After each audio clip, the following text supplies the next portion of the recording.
පහ එකේ බහුවර්ණ විවරණය පළවෙනි එකට උත්තරේ ඇත්තනම බහුවර්ණ පේපර් එක ගොඩක් ලේසි MCQ 10ක් වගේ ටිකක් අපහසුතාවයක් තියෙනවා කරගන්න අනිත් ටික ඔක්කොම ලේසියම ගන්න පුළුවන් උත්තර ටිකක් තියෙන්නේ සාමාන්‍යයෙන් හොඳට පාඩම් කරපු ළමයෙකුට ගොඩ දා ගන්න පුළුවන් බලන්න උත්තරේ එකට සෛලයක න්‍යෂ්ටිය පිළිබඳ පහත් සඳහන් ප්‍රකාශ අතරින් නිවැරදි වන්නේ කුමක්ද? පළවෙනික න්‍යෂ්ටි ආවරණයේ පිටත ආස්තරණය කරන ප්‍රෝටීන සූත්‍රිකා වලින්. අන්න වැරදි. න්‍යෂ්ටි ආවරණයේ පිටත පටලයේ නෙමෙයි න්‍යෂ්ටි ආවරණයේ ඇතුළත තමයි ප්‍රෝටීන සූත්‍රිකා වලින් ආවරණය කරලා න්‍යෂ්ටික තලාව හදන්නේ. ඒතර එක ප්‍රකාශය වැරදි. න්‍යෂ්ටි ආවරණයේ ඇතුළත හා පිටත පටල වෙන් වී ඇත්තේ නැනෝමීටර 20යි 40යි අතර අවකාශයකින්. මෙතන තියෙන මයික්‍රෝමීටර කියලා. ඒ අනුව දෙක පිළිතුර ගන්නත් බෑ. හැබැයි 3 නිවැරදි. එකට උත්තරේ 3 ගන්න පුළුවන්.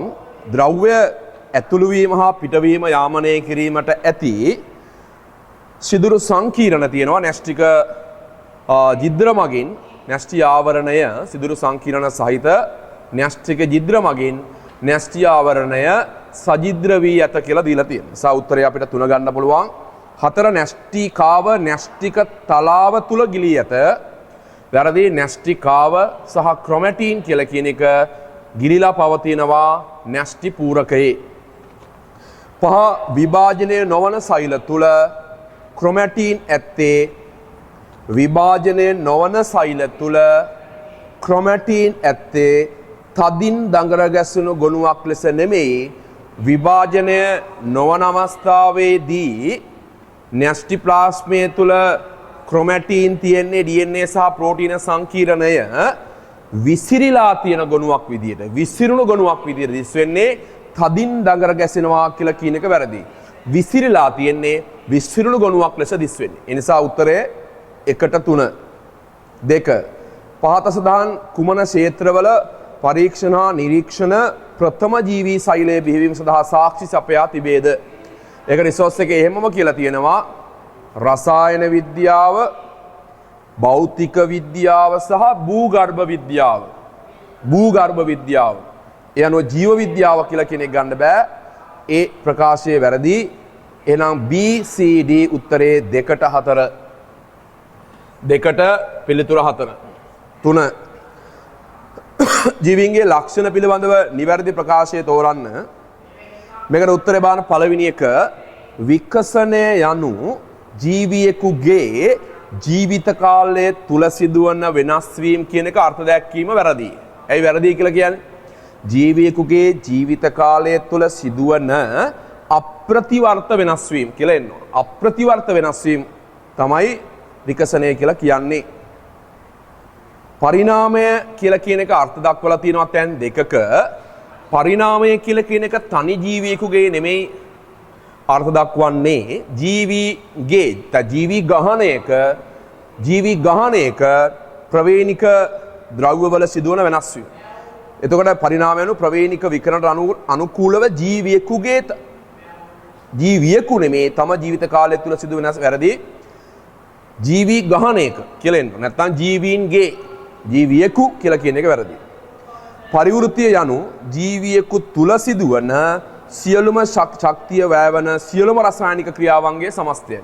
අන්න එතනත් වැරද්දක් තියෙනවා. මොකද්ද වැරද්ද? පරිවෘත්තිය කියලා කියන්නේ අයිති වෙනවා සංවෘත්තිය සහ අපවෘත්තිය. සංවෘත්තියවලදී ශක්තිය භාවිතා වෙනවා. අපවෘත්තියවලදී ශක්තිය නිදහස් වෙනවා. ඔන්න ඔය සියල්ලංගේම එකතුව තමයි පරිවෘත්තිය කියලා අපි හඳුන්වන්නේ. එතකොට ශක්තිය වැයවන සියලුම ක්‍රියාවන්ගේ රසායනික ක්‍රියාවන්ගේ සමස්තය නෙමෙයි. එතකොට ඒකට අයිති වෙන්නේ නැහැ අපවෘත්තිය කියලා කියන එක. ශක්තිය වැයවන කියලා කියන එක සංවෘත්තිය විතරයි අයිති වෙන්නේ. අපවෘත්තිය අයිති වෙන්නේ නැහැ. සියලු සංවෘත්තිය හා අපවෘත්තිය ප්‍රතික්‍රියා සියල්ලම තමයි පරිවෘත්තිය කියලා කියන්නේ. එනෝ 3ත් වැරදි. 4 උද්දීපතාවය හා සමායෝජනය යන දෙකම ජීවීන්ගේ චලන සඳහා වැදගත්. අපි රිසර්ච් එකේ පැහැදිලිව දීලා තියෙනවා උද්දීපතාවය හා සමායෝජනය සහ සමායෝජනයේ ප්‍රතිඵලයක් විදිහට තමයි ජීවීන්ගේ චලන සිදු වෙන්නේ. ඒ අනුව පිළිතුර 3ට 4 පහ වැරදි. වර්ධනය යනු ජීවිකගේ වියලි ස්කන්ධයේහි එකත් එන්න ඕන. වර්ධනය කියන්නේ මොකද්ද? ජීවිකගේ වියලි ස්කන්ධය කොහොම වැඩි වෙන එකටද? අප්‍රතිවර්ත වැඩිවීම. වියලි බර නෙමෙයි වියලි ස්කන්ධය. ඒ අනුව 3ට උත්තරේ නිවැරදි ප්‍රතිචාරය 4. හතරත් ලේසිම ප්‍රශ්නයක්. RNA වර්ග සහ ඒවායේ ලක්ෂණ පිළිබඳව අහලා තියෙන්නේ අතිශයින්ම සරලයි. සංකීර්ණව අහලා නැහැ. mRNA න්‍යෂ්ටි ප්ලාස්මයේ සිට ප්‍රෝටීන සංශ්ලේෂණයේ සිදුවන ස්ථානය වෙත ප්‍රවේණික තොරතුරු පරිවහනය කරන රේඛීය අණුවක්. ඒක හරිනේ. න්‍යෂ්ටි ප්ලාස්මයේ ඉඳලා DNA වල ගබඩා වෙලා තියෙන ප්‍රවේණික තොරතුරු න්‍යෂ්ටි ප්ලාස්මයේ සිට න්‍යෂ්ටික ඉදිරිය හරහා සෛලෝප්ලාස්මයේ රයිබෝසෝම කරා ගෙනෙන්නේ කවුද? mRNA. ඒක රේඛීය අණුවක්. ඒක හරි.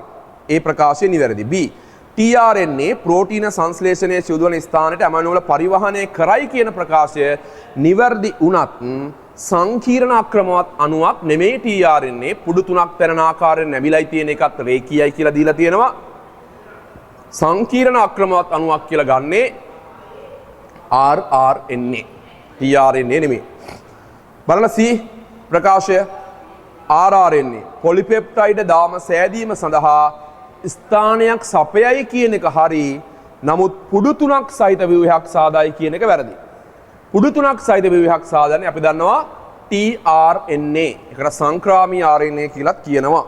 ඒ අනුව 4ට ඒ ප්‍රකාශය පමණයි නිවැරදි වෙන්නේ. ඒ නම් උත්තරේ 1. ලේසි ප්‍රශ්න. පැහැදිලි ලේසි ප්‍රශ්න ටිකක් තියෙනවා. මේවා කොහෙත්ම අමාරුයි කියලා කියන්න බෑ. 5. සාමාන්‍යයෙන් පාඩම් කරපු ළමයෙකුටත් මේවා නිකම්ම උත්තරේ ගන්න පුළුවන්. ප්ලාස්මා පටලයේ ප්‍රෝටීන වල නිවැරදි ප්‍රකාශයේ ප්‍රෝටීන වල කාර්යයන් අපි නිරන්තරයෙන්ම මේවා MCQ වල සාකච්ඡා කරන ඒවා මේ. හරිද? එහෙමම තමයි මේ අහලා තියෙන්නේ.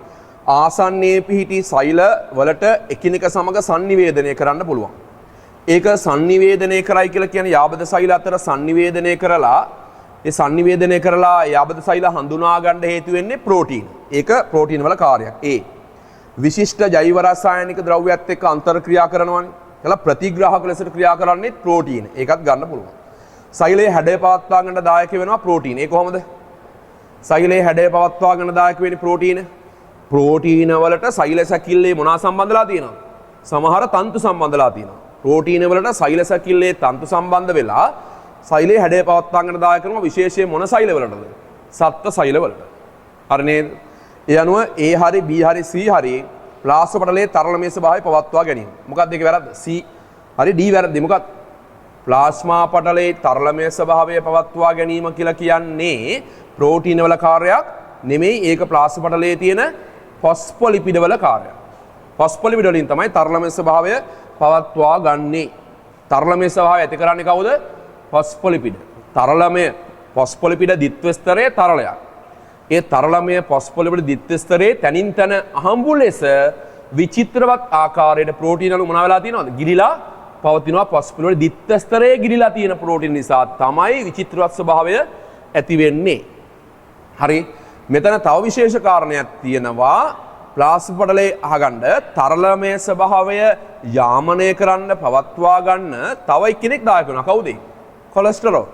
ඔය කොලෙස්ටරෝල් කියන එකයි ෆොස්ෆොලිපිඩයි තමයි තරලමය ස්වභාවය පවත්වා ගනු ලබන්නේ. ඒක රිසෝස් එකේ පැහැදිලිවම ලිපිඩ වල කාර්යයන් යටතේ දීලා තියෙනවා. ඊළඟට 6ට. ඒතර පහට උත්තරේ 5. ABC නිවැරදිනේ. ABC නිවැරදි. පහට උත්තරේ 5. 6ට. කීයද උත්තරේ එන්න ඕනේ? අනූනනය පිළිබඳව පහස්තන් කලාව සිදුවන සිදුවීම් මත සංකලන තියෙන නිවැරදි වන්නේ කුමක්ද කුමනේවත්? මේ අහන්නේ මොකක් ගැනද? අනූනනය ගැන. හොඳට තේරුම් ගන්න ඕන අනූනනය කියලා කියන එකට හරිද සමජාත වර්ණ දෙහි යුගලනයක්, උපාගම පොට සංකීර්ණ සෑදීමක්, අවතරණයක්, මන්සල් ඇතිවීමක් අපි අනූනනයට විස්තර කරන්නේ නෑ. ඒවා විස්තර කරන්නේ ඌනනය ඒ ප්‍රාක් කලාව එක නේද? යෝග කලාව එක ඒ ආශ්‍රිත තියෙන සිදුවීම් ඌනනය සම්බන්ධව තියෙන. ඒ නිසා දැන් මේක කියනවා ඒ ප්‍රකාශය මොකද්ද කියන්නේ? ප්‍රාක් කලාවේ යුගලණය වූ සමජාත වර්ණ දෙය. අන්න එතනින් මේක අයින් කරන්න පුළුවන්. ඒ නිසා ඒ වැරදි එක වෙන්නේ ඌනනේ ප්‍රාක් කලාව එකේ. B යෝග කලාව එක් සමජාත වර්ණ දේහ යුගලයේ වර්ණ දේහ පෙතුරු ද්‍රව්‍ය දෙසට මුහුණලා. ඒ පිහිටන්නේ සමජාත වර්ණ දේහ යෝග කලාතලයේ දෙපස එක් ද්‍රවයට මුහුණලා පිහිටන්නේ ඌනනේ යෝග කලාව එකේ. අනුරණේ යෝග කලාවේ නෙමෙයි. ඒ වැරදි B වැරදි අන්න C. ප්‍රකාශ නිවැරදි කියලා ගන්න පුළුවන්. මොකද සහෝදර වර්ණ දේහාංශ වෙන් වී සෛලයේ ප්‍රතිරුද්ධ ද්‍රව්‍ය දෙසට ඇදී යයි වියෝග කලාව. ඒක හරිය අනුරණේ වියෝග කලාවේදී සෙන්ට්‍රොමියරය බිඳ වැටිලා සහෝදර වර්ණ දේහාංශ දෙක මොනවානවද? වෙන් වෙලා ද්‍රව කරා චලනය වෙනවා. ඒක වෙනවා ඌනනයේ දෙකේ වියෝග කලාව දෙකේදීත් වර්ණ දේහාංශ වෙන් වෙනවා. අනුරණේ වියෝග කලාවේදීත් මොනවා වෙන වෙනවද? වර්ණ දේහාංශ වෙන් වෙනවා. එහෙනම් උත්තරේ C පමණයි ගන්න වෙන්නේ 6ට. උත්තරේ 3. 7ට එන්සයිම පිළිබඳ නිවැරදි. බලන්න ලේසිම ප්‍රශ්න ටිකක් තියෙන්නේ. 7 එන්සයිම පිළිබඳ නිවැරදි ප්‍රකාශය තෝරන්න. බලන්න උත්තරේ 1 බලන්න. එකේ කියනවා එන්සයිම අණුවේ ඇති සෑම ඇමයිනෝ අම්ලයක්ම සක්‍රීය ස්ථානයේ හැඩය පවත්වා ගැනීමට දායක වෙනවා. රිසෝස් එකේ පැහැදිලිව කියනවා එන්සයිමයේ සක්‍රීය ස්ථානය සෑදීමට දායක වෙන්නේ සහභාගී වෙන්නේ ඊතා සුළු ඇමයිනෝ අම්ල සංඛ්‍යාවක් කියලා. ඊතා සුළු ඇමයිනෝ අම්ල ඊතා කුඩා ඇමයිනෝ අම්ල සංඛ්‍යාවකින් තමයි මොකක් හැදෙන්නේද? සක්‍රීය ස්ථානයේ සෑදෙන්නේ. ඊතුරු ඇමයිනෝ අම්ල වල වෙන්නේ එන්සයිමේ ත්‍රිමාන හැඩය පවත්වා ගැනීමට කියලා තියෙනවා. ඒ අනුව සෑම ඇමයිනෝ අම්ලයක්ම සක්‍රීය ස්ථානයේ හැඩය පවත්වා ගන්න දායක වෙනවා කියන එක වැරදි. 2 යාමක අණු එන්සයිමේ යාමක ස්ථාන වලට සහසන්නිජ බන්ධන මගින් බැඳේ. දැන් ළමයි යාමක අණු බැඳෙන්නේ මොන ස්ථානයටද? යාමක ස්ථානයට. යාමක අණු යාමක ස්ථානයට බැඳෙන්නේ අප්‍රතිවර්ත ලෙසද ප්‍රතිවර්ත ලෙසද? ප්‍රතිවර්ත ලෙසද. ඒ කියන්නේ සහසන්නිජ නොවන අන්තර්ක්‍රියා මගින්. සහසන්නිජ නොවන අන්තර්ක්‍රියා මගින් තමයි යාමක අණු එන්සයිමේ යාමක ස්ථානට බැඳෙන්නේ. සහසන්නිජ නොවන. ඒ කියන්නේ ප්‍රතිවර්ත ලෙස. සමහර සහසාධක එන්සයිමේට ස්ථිර අන්න. දැන් ළමයි මතක තියාගන්න හරි සහසාධක බැඳෙන්න පුළුවන් එන්සයිමේට විදි දෙකක් තියෙනවා. මොනවාද? తాවකාලිකව දුර්වල බන්ධන මගින් తాවකාලිකව ලිහිල්ල බැඳෙන්න පුළුවන් සහසාධක තියෙනවා. ඒවා ප්‍රතිවර්තයි. හැබැයි සමහර සහසාධක තියෙනවා තදින් ස්ථීරව බැඳෙන සහසාධක. ඒවා ස්ථීරව බැඳිලා පවතිනවා. පැහැදිලිද?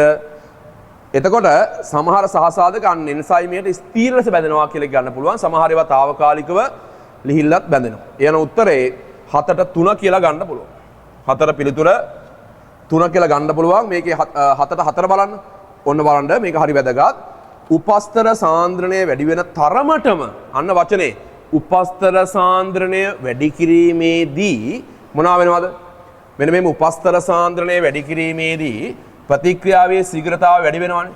උපස්තර සාන්ද්‍රණයත් එක්ක ප්‍රතික්‍රියා ශීඝ්‍රතාවය ප්‍රස්ථාරගත කළොත් උපස්තර සාන්ද්‍රණයත්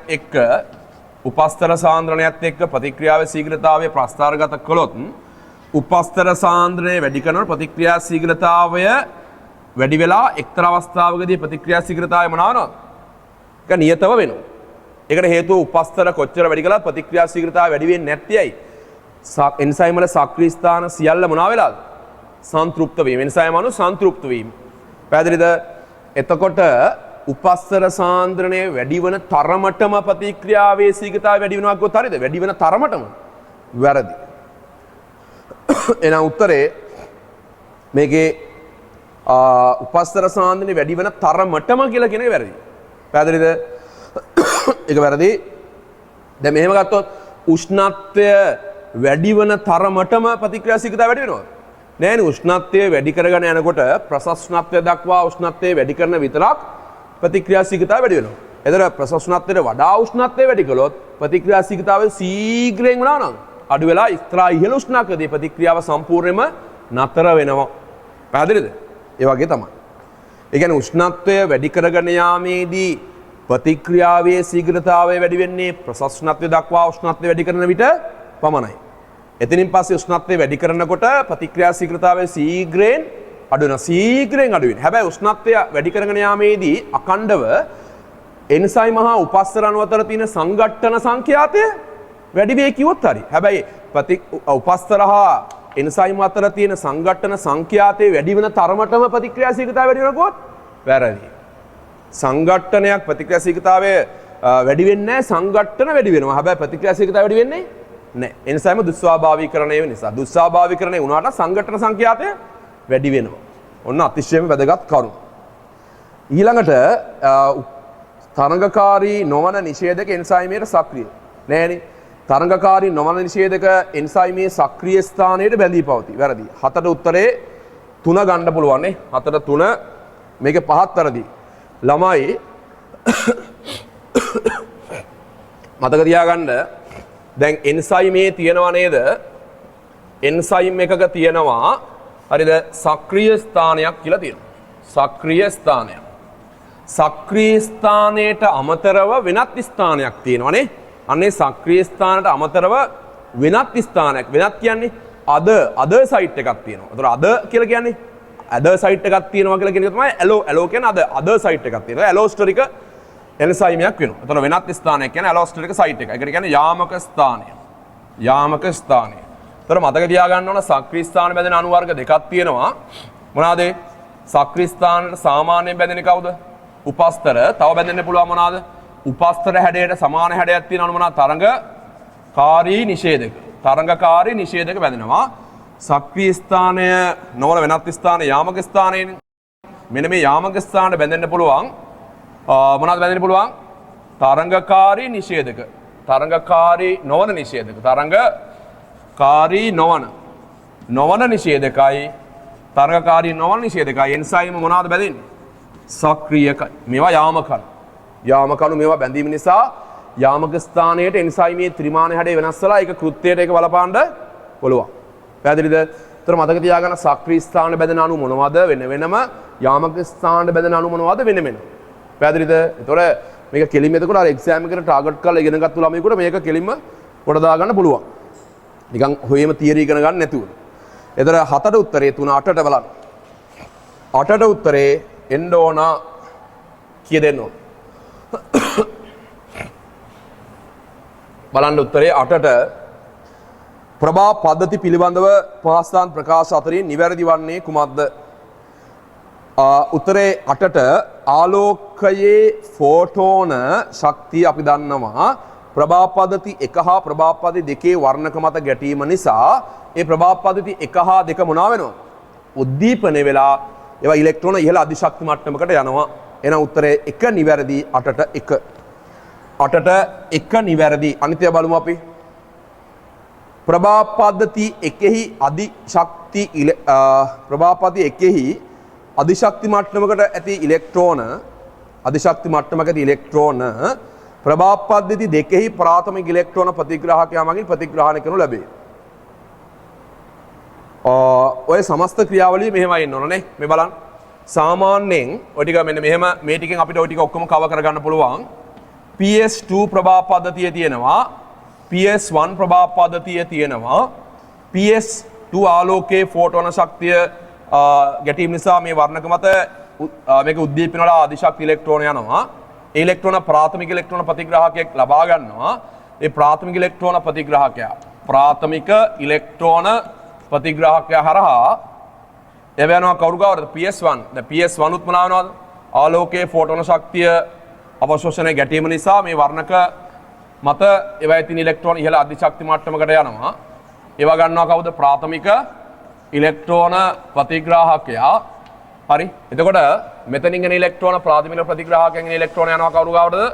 PS1 ගාවට. PS1 ගේ ප්‍රාථමික ප්‍රතිග්‍රාහකයා ප්‍රතිග්‍රහණය කළ ඉලෙක්ට්‍රෝන යනවා කවුරු ගාවටද? NADP+ ගාවට. ගිහලා අර NADP+ රෙඩක්ටේස් වලින් NADP+ මොකක්ද එන්සයිමය? රෙඩක්ටේස්. කියන එන්සයිමයෙන් මොනවද හදන්නේ? NADPH හදනවා. එතකොට මේ බාර මෙතන PS2 ප්‍රභා පද්ධතිය ඇතුළේ මොනවා වෙනවද? ජලය ආලෝක ශක්තිය භාවිතයෙන් එන්සයිමීයව ජලය ප්‍රභා විච්ඡේදනය වෙලා හදනවා මොනවා? දෙකක්. H+ ධන භාගයක් O2.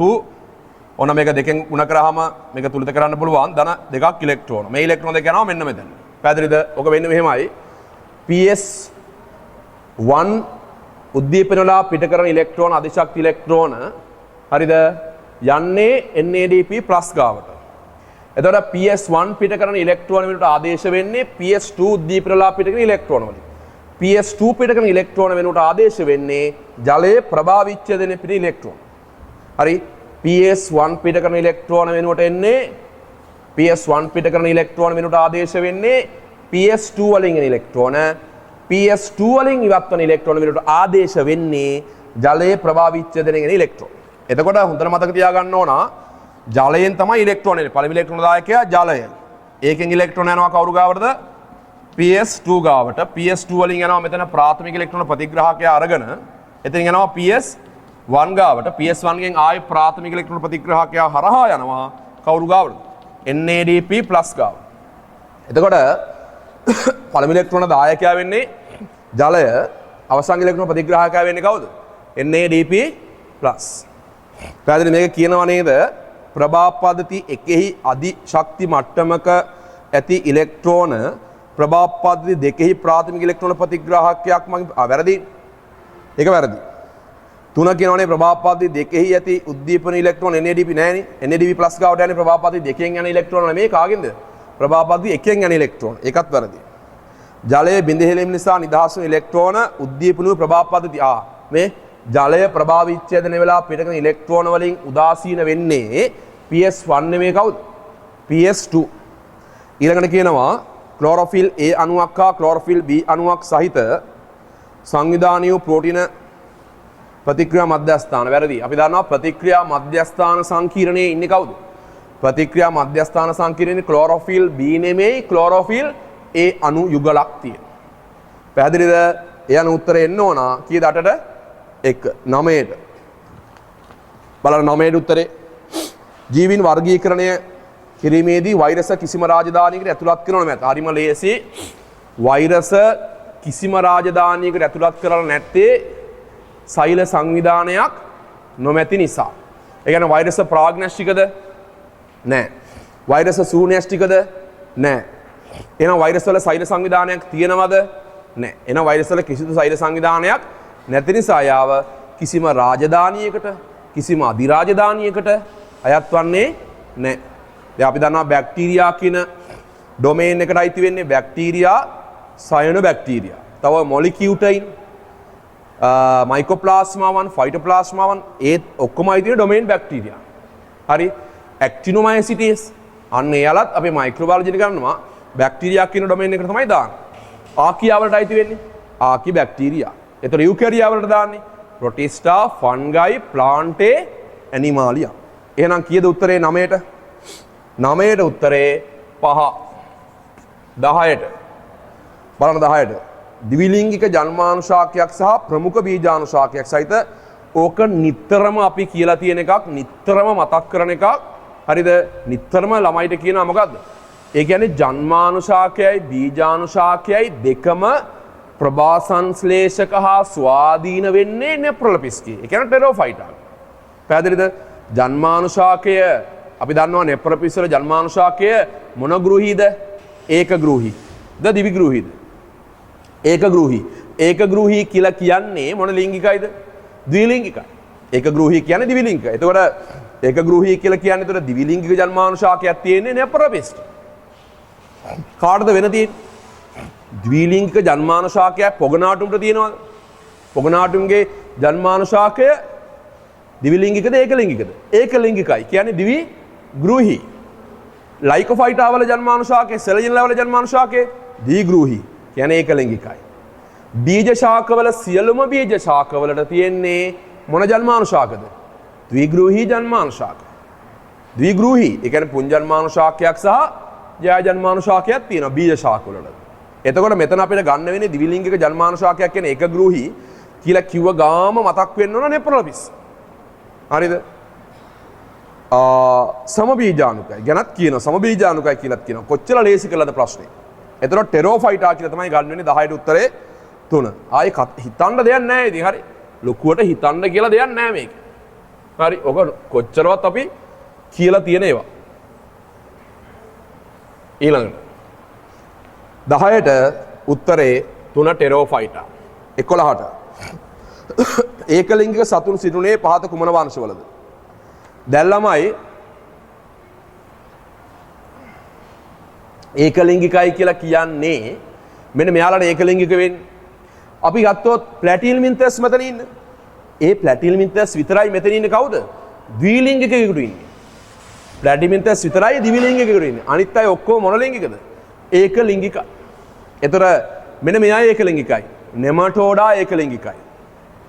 නෙමටෝඩා ඒකලිංගිකයි. මෙන්න මෙයා ඒකලිංගිකයි. ඒකලිංගික හරිද? ඒකලිංගිකයි කියලා කියන්නේ මෙන්න මේ අය. නෙමටෝඩා ඒකලිංගිකයි. ආත්‍රොපෝඩා ඒකලිංගිකයි. මොලුස්කා ඒකලිංගිකයි. එකයිනොඩර්මේටා ඒකලිංගිකයි. ඔන්න ඔය තමයි ඒකලිංගික සෙට් එක. පැහැදිලිද? එතකොට මෙතන ගන්න වෙන්නේ අපිට උත්තරේ ප්ලැටිනම්තස් ද්විලිංගිකයි. ආව අරනවම ABD උත්තරේ 11ට 5.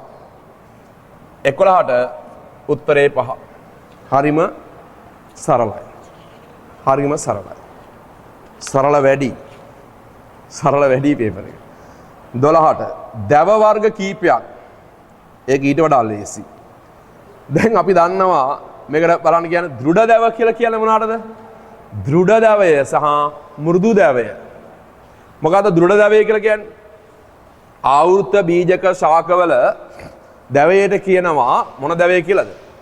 දෘಢ දැවය. ඒකේ මොනවද තියෙන්නේ? ශෛලම වාහිනී එකක තියෙනවා. හැබැයි ඒ ගැන හිතද්දි ඔයාලා හිතන්න මේකේ ඇන්තොෆයිටා විතරක් නෙමෙයි මේකට අහු වෙන්නේ. කවුද එතකොට? නීටොෆයිටා වලත් නීටම් වලත් මොනවද තියෙනවද? ඒකෙත් මොනවද තියෙනවද? ශෛලම වාහිනී එකක තියෙනවා. ඒ ගැනත් හිතන්න වෙනවා. පැහැදිලිද? එතකොට දෘಢ දැවය ආවෘත බීජක ශාකවල දැවය. එතකොට AS ගන්න පුළුවන්.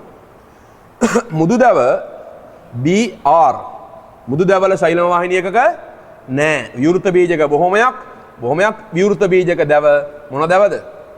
මෘදු දැව. මොකද ඒවයේ මොනව නැද්ද? ශෛලම වාහිනී එකක නෑ. එහෙනම් උත්තරේ AS BR C අරටුව P දිලීර ආසාදන වලින් ආරක්ෂාව සපයයි. අපි දන්නවා අරටුව එළය සංසන්දනය කරලා වගු ගහලා වෙනස්කම් දුන්නා. අරටුව එළය දුන්නනේ. එතකොට අරටුව කියලා කියන එක කියන්නේ ඒක ජල සන්නයනය කරන්නේ නැහැ. එළය ජල සන්නයනය කරනවා. අරටුවේ සජීවී සෛල කිසිවක් නැහැ. එළයේ සජීවී සෛල තියෙනවා. එතකොට අපි තව ෂෝට් නෝට් එකක් ගැහුවා සිලබස් එකේ. දැන් අපි ශාක හඳක් ගත්තාම අජීවී සෛල තියෙන දෙන්නෙක් ඉන්නවා. සම්පූර්ණයෙන්ම අජීවී. කවුද? අන්න එහෙම MCQ අහලා තියෙනවා. අරටුවයි වල්කයයි සම්පූර්ණයෙන්ම අජීවී සෛල තියෙන. එතකොට අරටුව සම්පූර්ණ අජීවී සෛල.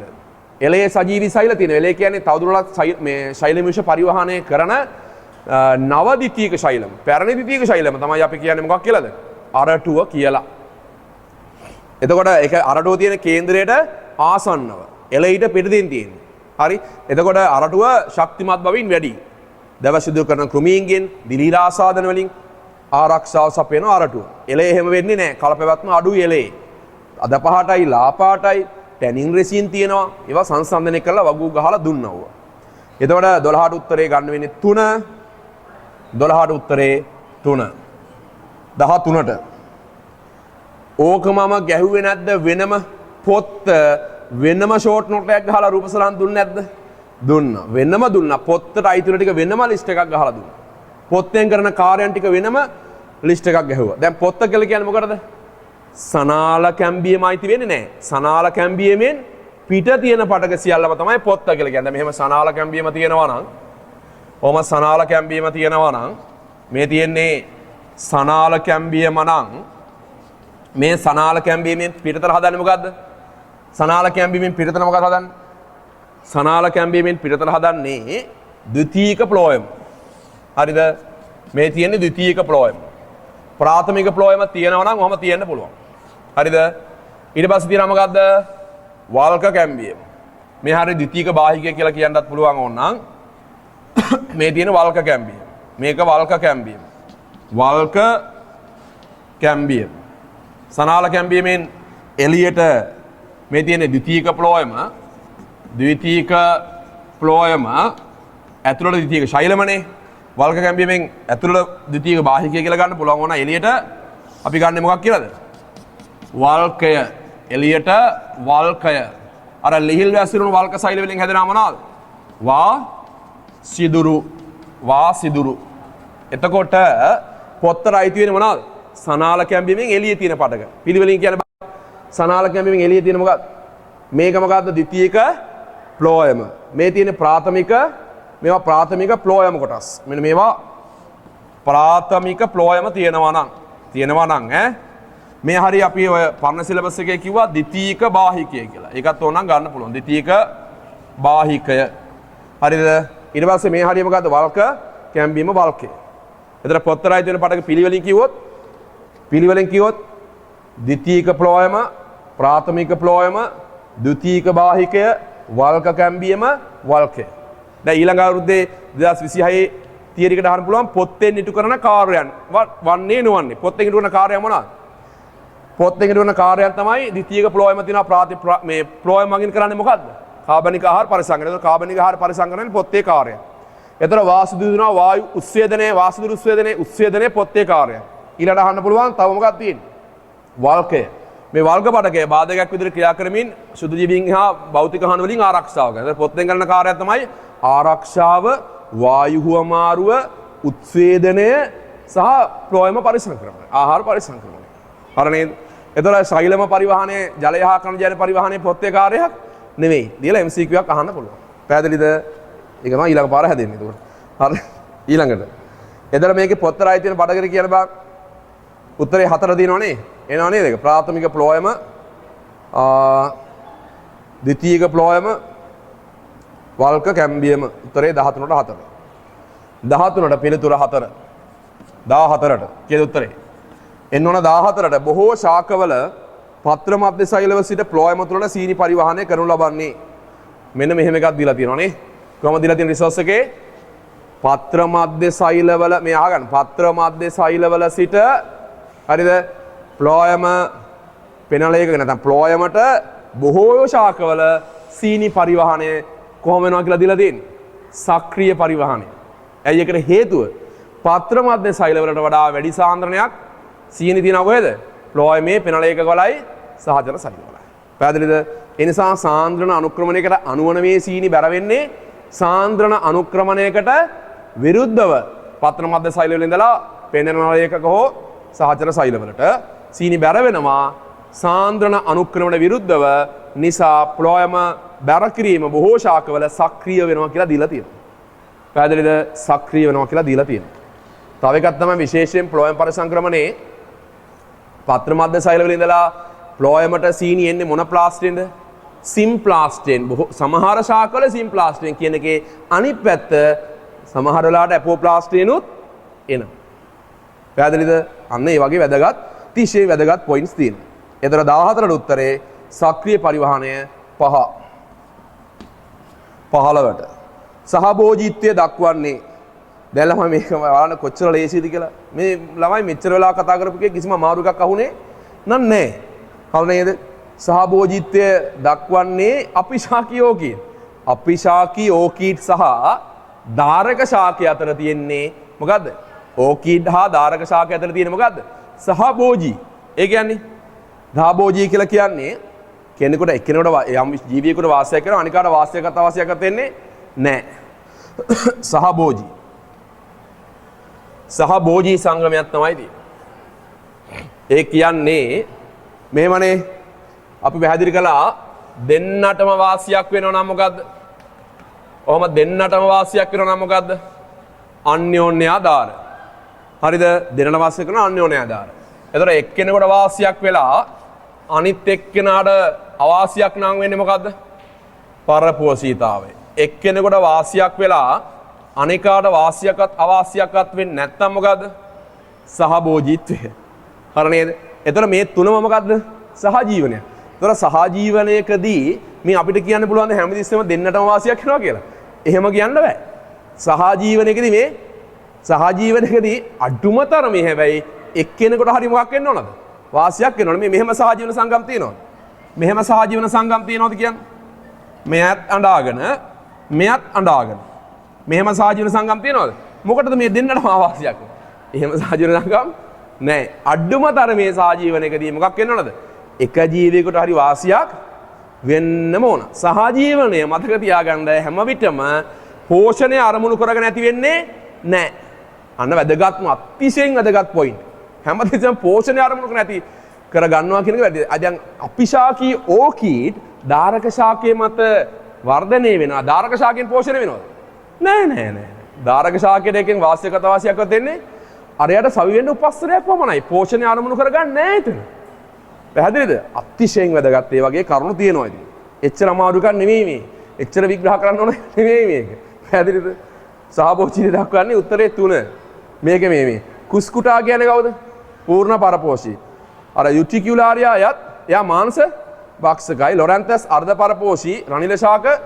රනිල ශාක අන්‍යෝන්‍ය දාර රනිල මෙහෙමයි රනිල ශාක කියලා කියන්නේ අන්‍යෝන්‍ය දාර කියලා කිව්වට රනිල ශාක කියලා කියන්නේ ප්‍රවාසංශ්ලේෂකයි.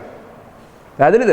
එයාලා අර මුල් එක අන්තර්ක්‍රියා කරමින් රයිසෝබියම් කියන බැක්ටීරියා වාසය කරන නිසා එතන අන්‍යෝන්‍ය ආධාර සංගමයක් තියෙනවා. පැහැදිලිද කියන දේ? හරි. 16ට උත්තරේ කීයද? 15ට උත්තරේ 3 නේ.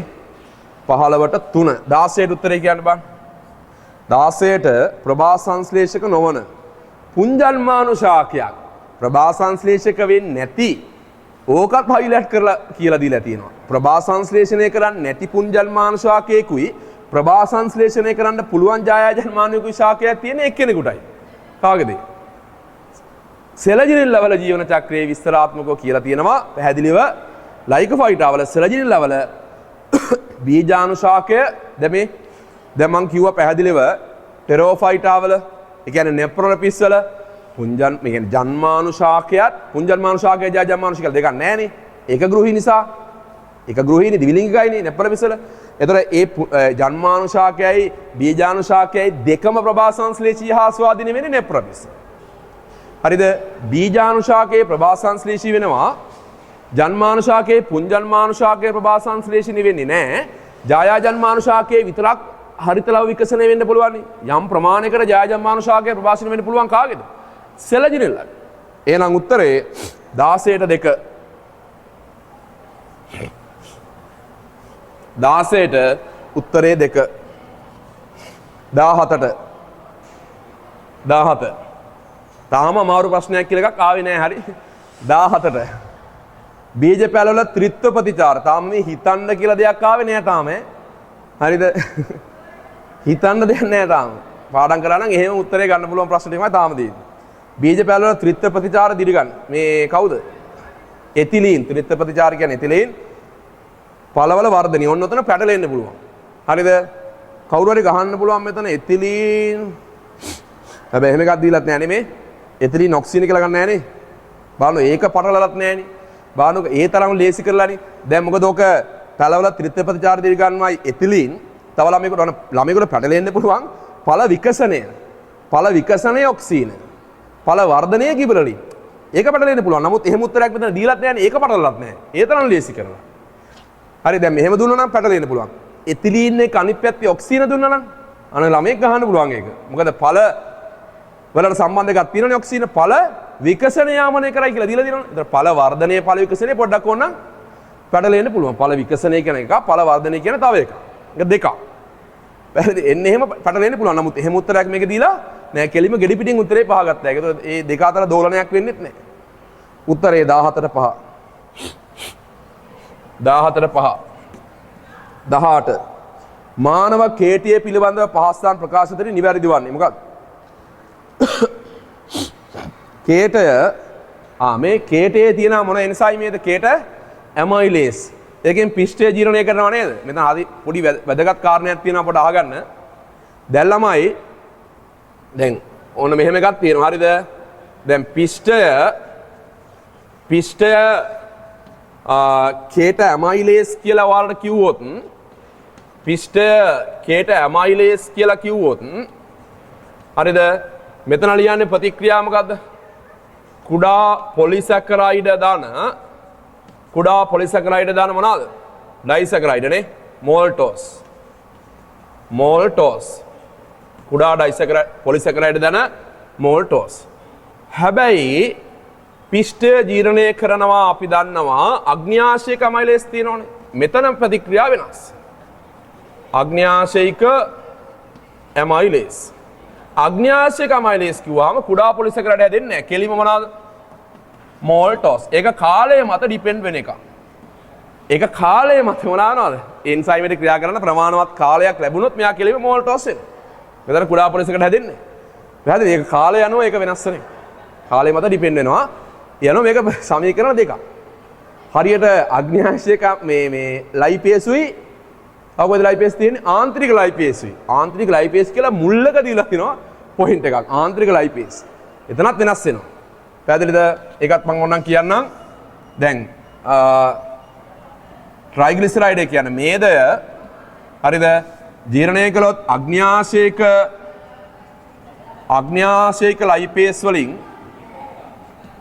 ලයිපේස් වලින් මොකද හම්බෙන්නේ? මේද අම්ල ධන ග්ලිසරෝල් ධන අර මොනෝග්ලිසරයිඩ් කියලා එකක් දීලා තියෙනවනේ. මොනවාද? මොනෝග්ලිසරයිඩ්. හැබැයි මෙතන අග්න්‍යාශයක ලයිපේස් නැතුව ආන්තරික ලයිපේස් දීලා තිබුණොත් ප්‍රතික්‍රියාව මේද අම්ල ධන ග්ලිසරෝල් විතරයි. එතන මොනෝග්ලිසරයිඩ් කියලා දීලා නැහැ රිසෝස් එකේ.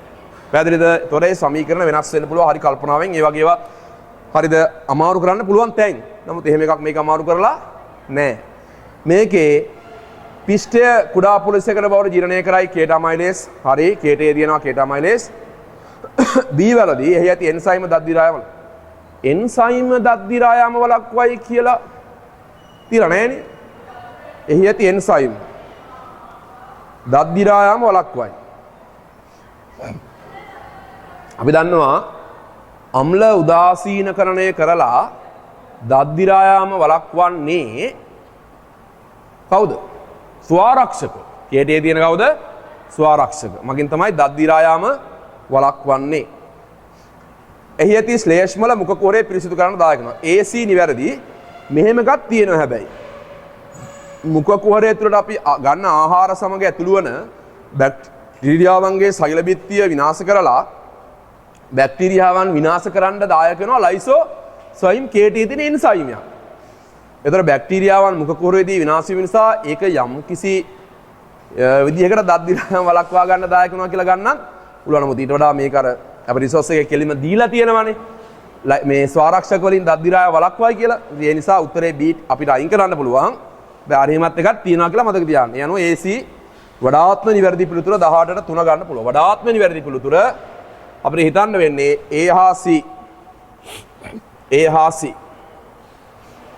A හා C උත්තරේ 18ට උත්තරේ 3නේ. 18ට 3 19ට කිසියම් පුද්ගලයෙකුගේ අග්න්‍යාශය පිළිකාවක් නිසා ඉවත් කළේ නම් මේක මේ පරණ ඔලිම්පියාඩ් වල තිබුණු බයෝ ප්‍රශ්නයක්. මට මතකයි අපි ඔලිම්පියාඩ් ප්‍රශ්න සියල්ලම ඔලිම්පියාඩ් ප්‍රශ්න කියන්නේ අලුත් සිලබස් එකට අදාළව තියෙන ඔක්කොම ටික කරලා තමයි යන්නේ. ඔලිම්පියාඩ් ප්‍රශ්නක පරණ ඔලිම්පියාඩ් ප්‍රශ්න මට මතකයි අග්න්‍යාශ ඉවත් කළොත් ඒ පුද්ගලයාගේ ආහාරයේ අඩුවෙන්ම තියෙනවා මොකක්ද කියලා MCQ එකක් තිබුණා මට මතකයි. හරිද? ඔලිම්පියාඩ් එකක. උත්තරයෙන් 19ට අග්න්‍යාශය අයින් කළොත් නියුක්ලික් අම්ල ජීර්ණය කරන්න බෑ. ඇයි දන්නවද? නියුක්ලික් අම්ල වල රසායනික ජීර්ණයට අවශ්‍ය කරන එන්සයිමය මොකද්ද? නියුක්ලියේස. ඒක තියෙන්නේ මොකේ විතරද? අග්න්‍යාශයක යුෂයේ විතරමයි. ඒ නිසා නියුක්ලියේස හැදෙන්නේ නැහැ අග්න්‍යාශය ඉවත් කළොත්. ඒ නිසා නෙස්ටික් අම්ල ජීර්ණය කරන්න බෑ. හැබැයි නියුක්ලියෝටයිඩ් 19 එකනේ. මේ බා නියුක්ලියෝටයිඩ් ජීර්ණය කරන්න එන්සයිම අග්න්‍යාශික විශේෂද තියෙන්නේ. නෑ ආන්තරික විශේෂ. මොනවාද? නියුක්ලියෝටයිඩ් ජීර්ණය කරන්න නියුක්ලියෝටයිඩේස, නියුක්ලියෝසයිඩේස, ෆොස්ෆොටේස. ඒවා තියෙන්නේ ආන්තරික විශේෂ. පැහැදිලිද? එතන නියුක්ලියෝටයිඩ් ජීර්ණය කරන්න නියුක්ලියෝටයිඩ් හරිද? ජීර්ණය වෙනවා නයිට්‍රජනීය භස්ම ධන තව ෆොස්ෆේට් ධන මේවා තියරි එහෙමම ඊළඟට තමයි තියෙන්නේ නයිට්‍රජනීය භස්ම පෙන්ටෝසසීන නේ. පෙන්ටෝසසීන. මේකට එන්සයිම් මොනවාද? නියුක්ලියෝටයිඩේස්, නියුක්ලියෝසයිඩේස්, ෆොස්ෆොටේස්. ඒ එන්සයිම් තුනම තියෙන්නේ කොහෙද? ආන්තරික යුෂේ. ඒ අග්න්‍යාශික යුෂේ නෑ. අග්න්‍යාශයන් කරයි කියලා ගැටලුවක් වෙන්නේ නෑ. නියුක්ලියෝටයිඩ් ජීර්ණය කරන්න. ඩයිසැකරයිඩ් ජීර්ණය කරන්න ඩයිසැකරයිඩේස් ආන්තරික යුෂේ තියෙන්නේ. ඒක අග්න්‍යාශය අදාළ නෑ. ඒක ජීර්ණය කරන්නත් පුළුවන්. කුඩා පෙප්ටයිඩ් කුඩා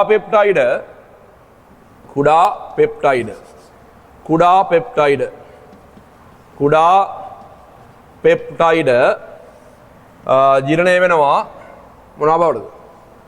ඇමයිනෝ අම්ල බවට. ඇමයිනෝ අම්ල බවට නේ. කවුද ඒක කරන්නේ? ප්‍රෝටියේස්. ආන්තරික විශේෂය තියෙන කවුද? ප්‍රෝටියේස්. ඕනේ කුඩා පෙප්ටයිඩ ඇමයිනෝ වල කරන්නේ ප්‍රෝටියේස් මොනවාද? ප්‍රෝටියේස් මොනවාද? ප්‍රෝටියේස් ඇමයිනෝ පෙප්ටිඩේස්, ආන්තරික කාබොක්සිපෙප්ටිඩේස්, ඩයිපෙප්ටිඩේස්. ඒ තමයි ප්‍රෝටියේස් කියන එන්සයිම්. ඒවෙන් තමයි මේක ඒලා ආන්තරික විශේෂය තියෙන්නේ. මේකත් ජීර්ණය කරන්න පුළුවන් ආන්තරික විශේෂය තියෙන නිසා ට්‍රයිග්ලිසරයිඩ් කියන්නේ මේද. ඉතින් ළමයි මේදේ ජීර්ණය කරන්න එන්සයිම් අග්න්‍යාශයක යුෂයේ විතරද තියෙන්නේ? රිසෝස් එකේ තව පොඩි තැනක කියලා දෙනවා මේදේ ජීර්ණය කරන්න එන්සයිම අග්න්‍යාශයන් කියලා අවුලක් නැහැ. ආන්තරික විශේෂ ආන්තරික ලයිපේස් තියෙනවා. හැබැයි අර සමීකරණේ පොඩි වෙනසක් තියෙනවා. ඒ අනුව අනිත් ඔක්කොම ජීර්ණය කරන්න පුළුවන් අග්න්‍යාශයන් කියලා අවුලක් වෙන්නේ නැහැ. නියුක්ලියික් අම්ල විතරයි ජීර්ණය කරන්න බැරි. නියුක්ලියික් අම්ල ජීර්ණය කරන නියුක්ලියේස් එන්සයිමේ තියෙන අග්න්‍යාශික විශේෂ පමණයි. 19 උත්තරයක ඔයා විවරණය කර අපි ඔයා සවිස්තරාත්මක කියලා දුන්නා. තව එකක් මම විශේෂයෙන් ඔයාලට කිව්වා මේ ප්‍රෝටීන් ජීර්ණය පිළිබඳව මේ පාර එන්න පුළුවන් එකක් කියලා. මෙන්න මේ වගේ ගැලීම් සරණක් දීලා අහන්න පුළුවන්. මේ වගේ ඉතින් හොඳ ප්‍රශ්න මේ එන්සයිම් ටික මතක තියාගන්න කියලා. විශේෂයෙන් ප්‍රෝටීන කැඩෙනවා මොනවා බවටද? ප්‍රෝටීන කැඩෙනවා කුඩා මොනවාද? පොලිපෙප්ටයිඩ්. කුඩා පොලිපෙප්ටයිඩ්. මේ බාර මේ ගැලීම් සරණ ලස්සන කුඩා පොලිපෙප්ටයිඩ් කැඩෙනවා මොනවා බවටද? වඩාත් කුඩා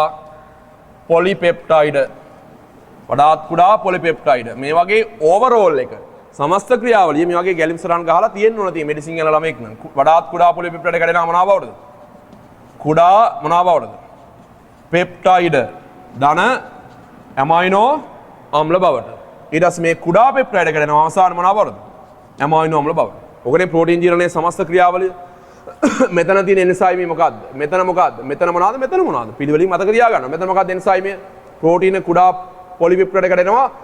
මේක වෙන්නේ ආමාශයේ පෙප්සින් වලින්. පෙප්සින් වචනේ පෙප්සින්. මේක වෙන්නේ ට්‍රිප්සින්, කයිමෝට්‍රිප්සින්. අග්න්‍යාශික විශේෂ. හරිද? කුඩා පොලිපෙප්ටයිඩ් වඩාත් කුඩා පොලිපෙප්ටයිඩ් කුඩා පෙප්ටයිඩ් වෙන්නේ අග්න්‍යාශයක කාබොක්සිපෙප්ටිඩේස්. මේ කුඩා පෙප්ටයිඩ් ඇමයිනෝ වල වෙන්නේ ප්‍රෝටියේස් ආන්තරික විශේෂය තියෙන මොනවාද? ප්‍රෝටියේස්, ඇමයිනෝ පෙප්ටිඩේස්, ආන්තරික ඩයිපෙප්ටිඩේස්, කාබොක්සිපෙප්ටිඩේස්. ඔය ලස්සන පිළිවෙල ඔය විදිහට ෂෝට් නෝට් ගහලා මේ විදිහට වැඩ කළොත් මේක අමාරු වෙන්නේ නැහැ. බලන්න කොච්චර ලේසිද කියලා පේපර් එක. හරිද? එතකොට 19 මිනිත්තුට එක විස්තර කීයද? මානව හෘදය පිළිබඳ නිවැරදි. එහෙමම ගෙඩි පිටින් ගත්ත හැකි. මොකද්ද? මම පැහැදිලිවම සත්ත්ව පරිවහනය උගන්වන්නත් කියලා තියෙනවා. ඕක 3-4 පාරක්ම කිව්වා. මොකද්ද? කර්ණිකා ළමයි කර්ණිකාවල සිට කෝෂිකාවලට රුධිරය ගලන්නේ කර්ණිකා ආකුංචනයේදීම විතරක් නෙමෙයි. කර්ණිකා ආකුංචනයේදී කර්ණිකාවල තියෙන රුධිරය පහළ තියෙන කෝෂිකාවලට යනවා අර ඉතිරි රුධිරය කියලා දීලා තියෙනවා. ඉතිරි රුධිරය. ඒ කියන්නේ ඊට කලින් හෘදේ පූර්ණ මොන අවස්ථාවේදීද? විස්තරණය වන අවස්ථාවේදී කර්ණිකා දෙකට එකවර රුධිරය මොනවනවද? පිරීලා කර්ණිකාවල පීඩනයේ කෝෂිකාවල පීඩනයට වඩා මොනවනවද? වැඩි වෙලා එකපාර කර්ණිකෝෂික පාට මොනවනවද? ඇරිලා කර්ණිකාවල තියෙන රුධිරය පහළ තියෙන කෝෂිකාවලට අක්‍රියව යනවා. හරිද? අක්‍රිය වෙනවා. වැඩි රුධිර ප්‍රමාණයක් අක්‍රිය වෙනවා හෘදේ පූර්ණ විස්තරණ. ඊට පස්සේ තමයි SA ගැටේ උත්තේජනය වෙලා කර්ණිකාවල මයෝකාඩියම් පුරා ආවේග සම්ප්‍රේෂණය කළ කර්ණිකා දෙක එකවර මොනවා වෙන්නේද?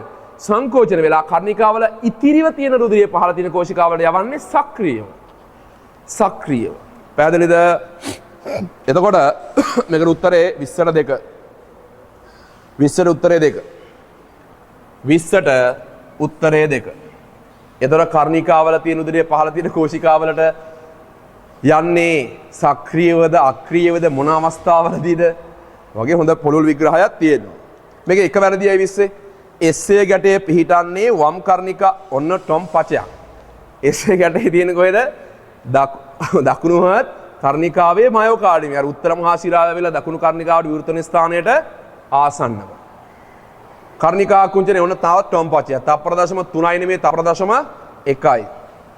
හෘදේ අර අද මන් හෘද ස්පන්දන රිද්ම් එක පවත්වා ගන්නේ මොන ගැටේද? SA ගැටේ. අර ආස්වාස ප්‍රාස්වාස මූලික රිද්මය පවත්වා ගන්නේ සුසුම්නා ශීර්ෂකයේ තියෙන මධ්‍යස්ථාන වලින් කියලා විශේෂයෙන්.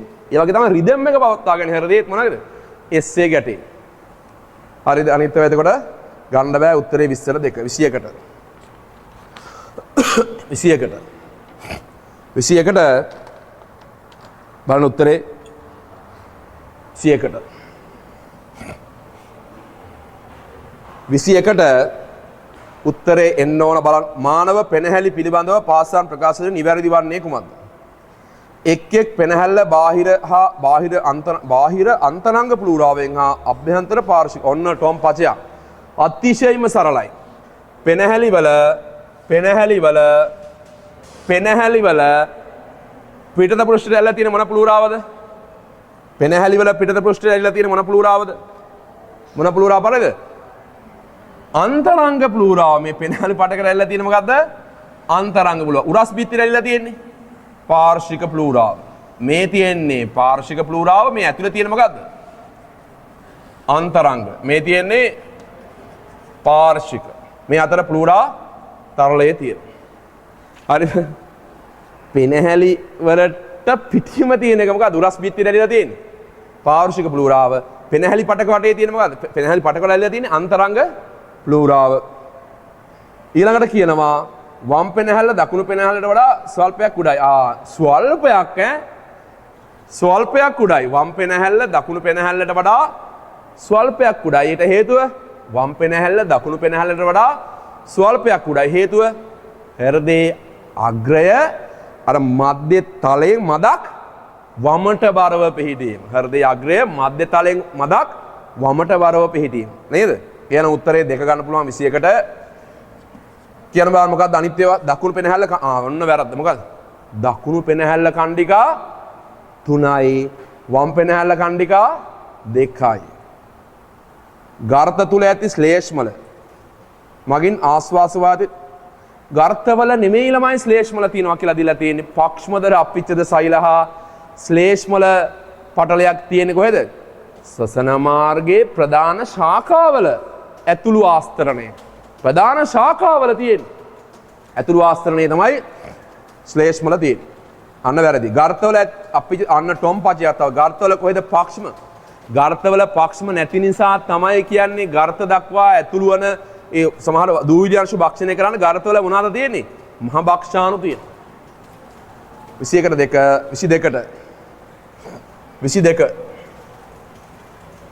බාල 22ට උත්තරේ තාම මට නම් ඇත්තටම මේක තාම ඉතින් නේද ලොකු අමාරු ප්‍රශ්නයක් කියලා හිතන්න කියලා ලොකු දෙයක් තාම නැහැ. බලමු MCQ නේද? අවසාන හරියවත් තියේද කියලා. මානව වෘක්කාණුවේ ව්‍යුහමය කොටස් කීපයක මුත්‍ර සෑදීමේ ක්‍රියාවලිය. මේකට උත්තරේ 3 නේ 22ට 3.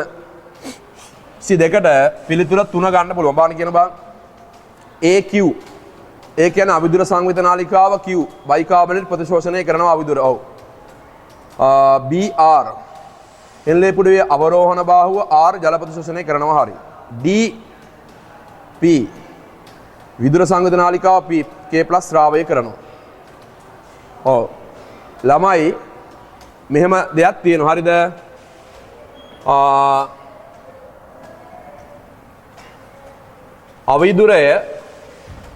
අවිදුරයකේ හරි බයිකාබනේට් ප්‍රතිශෝෂණය ගත්තොත් අවිදුරයි විදුරයි දෙකම බයිකාබනේට් ප්‍රතිශෝෂණය. හරිද? බයිකාබනේට් ප්‍රතිශෝෂණය අවිදුර අක්‍රීයයි බයිකාබනේට් ප්‍රතිශෝෂණය විදුර සක්‍රියයි. හැබැයි රිසෝස් එකේ විදුර සක්‍රියයි කියලා දීලා නැහැ. අර රූපසරහණේ තමයි එහෙම දාලා තියෙන්නේ. විදුර සක්‍රියයි. රූපසරහණේ බලන්න. ඊළඟට ජල ප්‍රතිශෝෂණය ළමයි අවිදුරත් වෙනවා. ජල ප්‍රතිශෝෂණය කොහොමද අක්‍රියයිනේ? අවරෝහණ බාහුවෙත් වෙනවා. හෙල්ලේ පුඩුවේ අවරෝහණ සහ විදුර ඕන අපිට සංග්‍රාහක ප්‍රණාලය ගන්නත් පුළුවන්. සංග්‍රාහක අවිදුරයි අවරෝහණයි ජල ප්‍රතිශෝෂණයට ADH වල බලපෑමක් නැහැ. ADH බලපෑමක් නැත. හැබැයි විදුර එකේ සංග්‍රාහක ප්‍රණාලයේ ADH බලපෑමක් තියෙනවා. ADH මගින් අර විදුර සහ සංග්‍රාහක ප්‍රණාලවල ජල පාරගම්‍යතාවය වැඩි කරනවා. ඊළඟට පොටෑසියම් ප්‍රතිශෝෂණය කිව්වොත් අවිදුර පොටෑසියම් ස්‍රාවය කිව්වොත් මොකද්ද? විදුර. පොටෑසියම් ස්‍රාවය කිව්වොත් විදුරනේ. ඒ යන උත්තරේ දෙක තුන ගන්න 22ට 3 23ට ස්වයන් සාධක ස්නායු පද්ධතියේ අනුවේගී කොටස 23ට. හරිද? මෙයා පැහැදිලිනේ 23ට. මේ අතිශයින් වැදගත් 23ට බලන්න.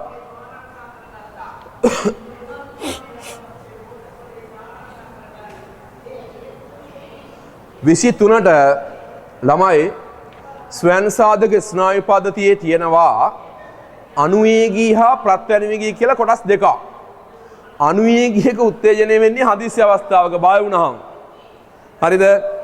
ඒකෙන් ළමයි වෙන්නේ අධිරුක බාහික නෙමෙයි අධිරුක මජ්ජාවෙන් ඇඩ්‍රිනලින් නොඇඩ්‍රිනලින් ස්‍රාවය උත්තේජනය කරනවා. ඇඩ්‍රිනලින් නොඇඩ්‍රිනලින් ස්‍රාවය වෙන්නේ අධිරුක මජ්ජාවෙන්. අධිරුක මජ්ජාව උත්තේජනය වෙන්නේ හදිසි අවස්ථාවක බය වුණාම අනුවේගී වන්න වුණාම. එතකොට ළමයි හදිසි අවස්ථාවකදී පහර දෙන්න හෝ පලා යන්න. මොනවාට දෝන වෙන්නේ? පහර දෙන්න හෝ පලා යන්න. මොනවාද? ඇඩ්‍රිනලින් නොඇඩ්‍රිනලින් ඕන. ඒක අධිරුක බාහිකයෙන් නෙමෙයි මජ්ජාවෙන් ස්‍රාවය කරනවා. එහෙනම් උත්තරේ 23ට 4. බය වුණාම වෙන ඔක්කොම ටික අනුවේගී. හරිද? දැන් මේ බය වුණාම වෙන ඔක්කොම ටික අනුවේගී. බය වුණාම මට කියන්න මුත්‍රාශය හිස්වීම වෙනවද? මුත්‍රාශය හිස්වීම උත්තේජනය වෙනවද? බය වුණාම මුත්‍රාශය හිස්වීම උත්තේජනය වෙනවද? මුත්‍රාශය හිස්වීම නිෂේධනය වෙනවද? ඔන්න පටල ගන්න එපා. බය වුණාම මුත්‍රා පිට වෙනවා කියන එක එහෙම ගන්න බෑ. ඒ බය වුණාම මේ ෂණිකව අනුවේගී කොන් වෙලා මුත්‍රාශය හිස්වීම නිෂේධනය කරන්න. මුත්‍රා පිට වෙනවා කියලා කියන එකට බය වුණාම. මුත්‍රාශය හිස්වීම මොනවා වෙනවද? නිෂේධනය වෙන්නේ බය වුණාම. බය වෙලා ටික වෙලාවක් ගියාට පස්සේ අනුවේගික ඕෆ් වුණාට පස්සේ මුත්‍රා පිට වෙන්න පුළුවන්. මොකද එතකොට ප්‍රත්‍යනුවේගික සාමාන්‍ය තත්ත්වයට තමයි ප්‍රත්‍යනුවේගින් තමයි මුත්‍රාශය හිස්වීම උත්තේජනය කරන්නේ ප්‍රත්‍යනුවේගී. අනුවේගී වලින් මුත්‍රාශය හිස්වීම නිෂේධනය කරන්නේ. පැහැදිලිද? පටල ගන්න එපා ඒක නම් ඈ. 23ට 4. 24ට අන්තවසා තරලයේ පිරියත්තේ මානව කණේ ඒක පොඩක් අහගන්න විශේෂයෙන්ම. ඔන්න ඕක චුට්ටක් ඉතින් ඒක පොඩ්ඩි දෙයක් හිතන්න තියනවද නෑ. ඔන්න ඔතනින් ඕක නම් පොඩ්ඩක් හිතන්න තියනවා ඉතින්. හරිද? අහගෙන ඉන්න. අහගන්න. දැන් ළමයි හරි මෙන්න මෙහෙම කනේ හරි බලාගන්න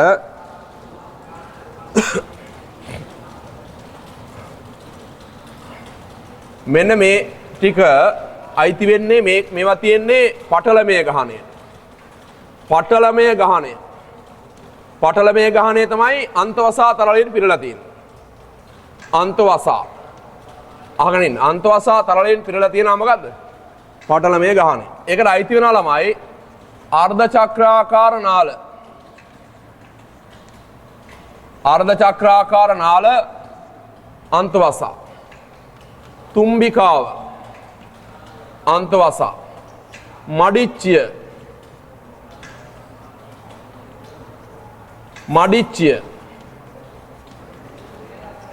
අන්තවසා. කර්ණශංක ප්‍රනාලය ශංක ප්‍රනාලය මේ ඔක්කොම අන්තවසා.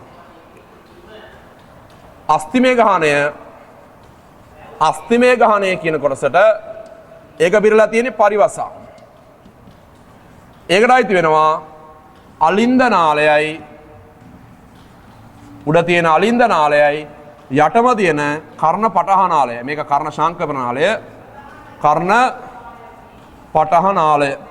ඔය තමයි පරිවසා තරලෙන් පිරලා තියෙන්නේ. මේ ටික ඔක්කොම අන්තවසා. යන උත්තරේ ගන්න වෙන්නේ කීයද? 24ට කර්ණ ශංක ප්‍රනාලයේ තියෙනවා 5, තුම්බිකාව මඩිච්චිය. උත්තරේ 24ට 5. 24ට 5. 25ට කීයද උත්තරේ එන්න ඕන? බහිස්රාවෙන් තමයි අහලා තියෙන්නේ 25. බහිස්රාවේ 25.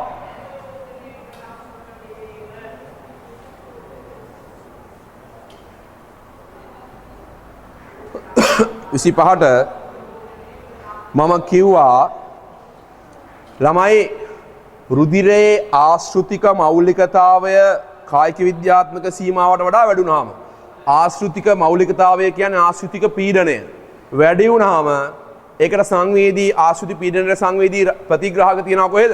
හයිපොතලමස්. ඒක උත්තේජන වෙලා වහාම වෙනවා අපර පිටුටරියට පණිවිඩය. අපර පිටුටරියෙන් එතන මොනවා නිදහස් වෙනවද? ADH නිදහස් වෙනවා. ඒ ADH කියලා ක්‍රියා කරනවා විදුල සංවලිත නාලිකාව වෘක්ක ප්‍රනාල මත සහ සංග්‍රාහක ප්‍රනාල බිත්ති මත. ක්‍රියා කළා ජලයට තියෙන පාරගම්‍යතාවය මොනවා කරනවද? වැඩි කරලා ගුච්චිකාපරණයෙන් ජලය මොනවා කරනවද? ප්‍රතිශෝෂණය වැඩි කරනවා. ජල ප්‍රතිශෝෂණය වෙනකොට හැදෙන මුත්‍රා මොනවා වෙනවද? සාන්ද්‍ර වෙනවා. පැහැදිලිද? ඒ නිසා ADH ස්‍රාවය වැඩි වෙලා ජල පාරගම්‍යතාව වැඩි වෙලා ජල ප්‍රතිශෝෂණය වැඩි වෙලා ගුච්චිකාපරණයෙන් තියෙන ජලය රුධිරයට ප්‍රතිශෝෂණය වෙනකොට ගුච්චිකාපරණයේ ජලය අඩු වෙලා ඒක මුත්‍රා වෙනවනේ. එතන මුත්‍රා සාන්ද්‍ර වෙනවා. නිපදන මුත්‍ර ප්‍රමාණය අඩු වෙනවා. සාන්ද්‍ර මුත්‍රා සුළු ප්‍රමාණයක් හැදෙනවා. 25ට 5. 25ට 5. ඊළඟ 26ට කාන්තාවන්ගේ ප්‍රජනක චක්‍ර පිළිබඳ නිවැරදි ප්‍රකාශය. කාන්තාවන්ගේ ප්‍රජනක චක්‍ර පිළිබඳ නිවැරදි ප්‍රකාශය ඩිම්බකෝෂයේ ඇති අණ්ඩමාතෘ සෛල කාණ්ඩයක වර්ධනය හා විකසනය ආර්තව කලාවේදී ආරම්භ වේ. අණ්ඩමාතෘ සෛල 99 විභාජනය වෙලා අණ්ඩමාතෘ සෛල වලින් 99 විභාජනය වෙලා ප්‍රාථමික අණ්ඩ සෛල ඇති කරනවා භ්‍රූණවදී. ඒක භ්‍රූණවදීදී වෙන්නේ. ඒක වැරදි. අන්න උත්තරේ දෙක ගන්න පුළුවන්. සියුනිකාමය කලාවේදී වර්ධනය වෙන සියුනිකාවෙන් ඊස්ට්‍රඩියල් ශ්‍රාවය අධිකව ඉහළ යනවා. ඊස්ට්‍රඩියල් ශ්‍රාවය එන්න වැඩි වෙනවා. ඊස්ට්‍රඩියල් ශ්‍රාවය එන්න වැඩි වෙනවා සියුනිකාමය කලාවේදී. දෙක ගන්න පුළුවන්. LH ප්‍රමාණය ශනිකව ඉහළ යාම නිසා අන්න වැරදි. ඒක හරිනම් එනවනේ FSH LH දෙකම ඉහළ යාම නිසා ඌනනය දෙක ප්‍රාක් කලාවේ නෙමෙයි. ඌනනය දෙක යෝග කලාවේ. නැවතී ඇති ඩිම්බය තමයි ද්විතීක අණ්ඩ සෛලය තමයි ඩිම්බකෝෂය නිදහස් වෙන්නේ. ඌනනය දෙක යෝග කලාවේ. ඒ වැරදිව හරි ගස්ස ගන්න. යෝග කලාවේ. නිදහස් වූ ඩිම්බයට පෝෂණය සැපීම සඳහා ඩිම්බ මෝචනය වෙනකොට මේ ගර්භාෂ්‍ය බිත්තියේ තියෙන්නේ ශ්‍රාව්‍ය අවධිය. ශ්‍රාව්‍ය අවධිය. ගැලවිලා යන්න බෑ ශ්‍රාව්‍ය අවධිය තියෙන්නේ. ශ්‍රාව්‍ය කලාවේදී නිපදවූ පීතදේහ මගින් ගර්භණී කාලයේ මුළුල්ලේ ප්‍රජස්ටරෝන්. පීතදේහ මගින් ප්‍රජස්ටරෝන් හදනවා ගර්භණී කාලයේ මුළුල්ලේම නෙමෙයි. ගර්භණී කාලයේ මුළුල්ලේම නෙමෙයි. දෙවන ත්‍රෛමාසිකය අවසන් වෙනවත් එක්කම පීතදේහය පරිහානියටපත් වෙනවා. HCG මට්ටම පහළ බැසීම නිසා පීතදේහය පරිහානියටපත් වෙනවා. ඒතර ගර්භණී කාලයේ මුළුල්ලේම පීතදේහයෙන් ප්‍රජස්ටරෝන් හදනවා කියලා ගන්න බෑ. පීතදේහය පරිහානියටපත් වෙනත් එක්කම කලල බන්ධය හැදිලා තියෙනවා. කලල බන්ධයෙන් තමයි මේ දරු ප්‍රසූතිය වෙනකම්ම මොනවා ශ්‍රාවය කරන්නේ? ප්‍රජස්ටරෝන් ශ්‍රාවය කරන්නේ. එහෙනම් 26ට උත්තරේ 2. 26ට 2. 27ට කීයද උත්තරේ එන්න ඕන? මානව භ්‍රූණ පටලවල කෘත්‍ය කීපයක් පහත දැක්වේ. මුත්‍රාශය විකසනය හා සම්බන්ධයි ළමයි අලින්තය. අලින්තය කියන කලල පටලයෙන් තමයි මුත්‍රාශය විකසනයට අදාළ වෙන්නේ. මූලික ජන්මාණු සෛලවල ප්‍රභව විදිහට ක්‍රියා කරන්නේ බීජාන්න මඩිය. මවගේ ප්‍රතිශක්ති ප්‍රතිචාරයෙන් භ්‍රූණයට ආරක්ෂාව සපයන්නේ කෝරියම. කලල පටල වලින් කෝරියම. මේ අහන්නේ බීජාණු මඩියෙන් කරන කාර්යයන්නේ. එහෙනම් ගන්න වෙන්නේ B පමණයි. 27ට 2. 27ට පිළිතුර 2. 28ට මානව කශේරුව පිළිබඳ නිවැරදි වන්නේ. 1. වැරදි. අපේ ළමයි කශේරුවේ තියෙනවා රේඛීයව සකස් වූ අස්ථි 26ක්. මේක 24යි කියලා කියන්නේ 26ක් තියෙනවා. සෑම ග්‍රයිවි කශේරුකාවක්ම දීබින ස්නායු පණ්ඩක. ළමයි පළවෙනි ග්‍රයිවි කශේ දැන් ග්‍රයිවි කශේරුකා තමයි උඩින්ම තියෙන්නේ. කශේරුකා වලින් උඩම තියෙන කශේරුකා ග්‍රයිවි. ඒකේ ළමයි ග්‍රයිවි කශේරුකා 7ක් තියෙනවා. ඒකෙන් පළවෙනි ග්‍රයිවි කශේරුකාව ඇට්ලසය. ඒකේ ස්නායු මාර්ගකණ්ඨකයක් නෑ ළමයි දිවිබින්න වෙන්න. ස්නායු මාර්ගකණ්ඨකයක් නෑ. පළවන සහ අවසාන ග්‍රයිවි කශේරුකාවේ 7 වෙනි එකේ හැර අනිකුත් ග්‍රයිවි කශේරුකාවල තමයි අර ස්නායු මාර්ගකණ්ඨකයේ දෙකට බෙදලා තියෙන්නේ. දිවිබින්න එකක් තියෙනවා. පැහැදිලි. හැබැයි හැම ග්‍රයිවි කශේරුකාවකම අර තීරයක් වසර ජිද්‍රේ ගොලක් තියෙනවා කියලා ගන්න පුළුවන්. හැබැයි හැම ග්‍රයිවි කශේරුකාවකම ස්නායු මාර්ගකණ්ඨකයේ දෙකට බෙදලා කියලා ගන්න බෑ. ඒක එක වැරදි. දෙකත් වැරදි. උරස් වක්‍රය පූර්ව දෙසට උත්තලයි. දැන් මෙහෙම අපි කෂේරුව ගත්තාම ළමයි මේ බානක මෙතන ඉස්සරහින් මේව දැන් මම මෙහෙම ඔහොම බලන් ඉන්නකොට ඉස්සරහා බලන් ඉන්නකොට මේ පැත්ත පූර්ව මේ පැත්ත අපර. අපේ කෂේරුව තියෙන්නේ මෙන්න මෙහෙම. ඔන්නම තමයි කෂේරුව තියෙන්නේ. හරිද? මොකද කෂේරුව තියෙන්නේ. වක්‍ර හතරක් තියෙනවා. පූර්ණ ඍජුකාය විලාසය. ළමයි මෙන්න මේ පූර්ව දෙසට උත්තල වක්‍ර තියෙනවා නේද? ඒවා ද්විතීයික වක්‍ර මේ. ඔවා ද්විතීයික වක්‍ර. මෙන්න මේ ද්විතීයික වක්‍රයට කියන්නේ ග්‍රාවි වක්‍රය. මේකට කියන්නේ කටි වක්‍රය.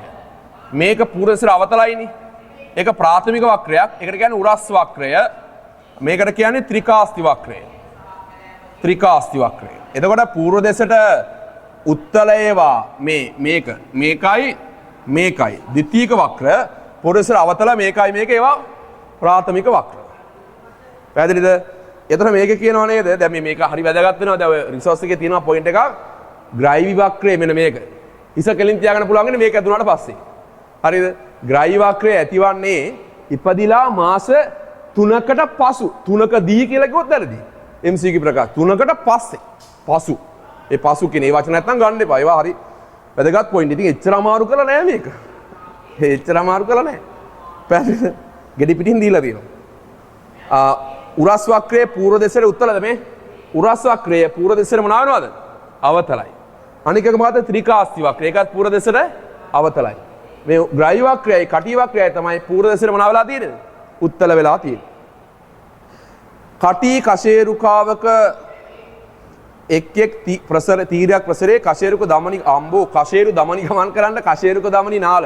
අර තියෙන්නේ තීරයක් ප්‍රසර ජිද්‍ර යුගලක් තියෙන්නේ. තීරයක් ප්‍රසර ජිද්‍ර යුගලක් තියෙන්නේ ග්‍රාවි කෂේරුකාවල. ග්‍රාවි කෂේරුකාව. ඒකත් හරියි. උත්තරේ 28ට 5 ස්නායු වලට ගමන් කිරීමට ත්‍රිකාස්තිය ගත්තාම ළමයි මෙන්න මෙහෙම ත්‍රිකාස්තියේ මේ පැත්තේ ජිද්‍ර ශ්‍රේණියකුයි මේ පැත්තේ ජිද්‍ර ශ්‍රේණියකුයි තියෙනවා ත්‍රිකාස්තිය. දෙපැත්තෙන් ස්නායු වලට ගමන් කරන ශ්‍රෝණි ජිද්‍ර කියලා කියන්නේ ඒවට. ශ්‍රෝණි ජිද්‍ර. උත්තරේ 28ට 5. අනේ ඒකේ හිතන්න දෙයක්වත් නැහැ. 29ට. මානව ගාත්‍රා සැකිල්ලේ. ඔන්න ඔතන පොඩි හවුලක් තියෙනවා ගාත්‍රා සැකිල්ල ගැන. පැහැදිලිද? 20 කීයද? 9. 29. චුට බලන්නකෝ. ප්‍රගණ්ඩාස්තියේ හිස.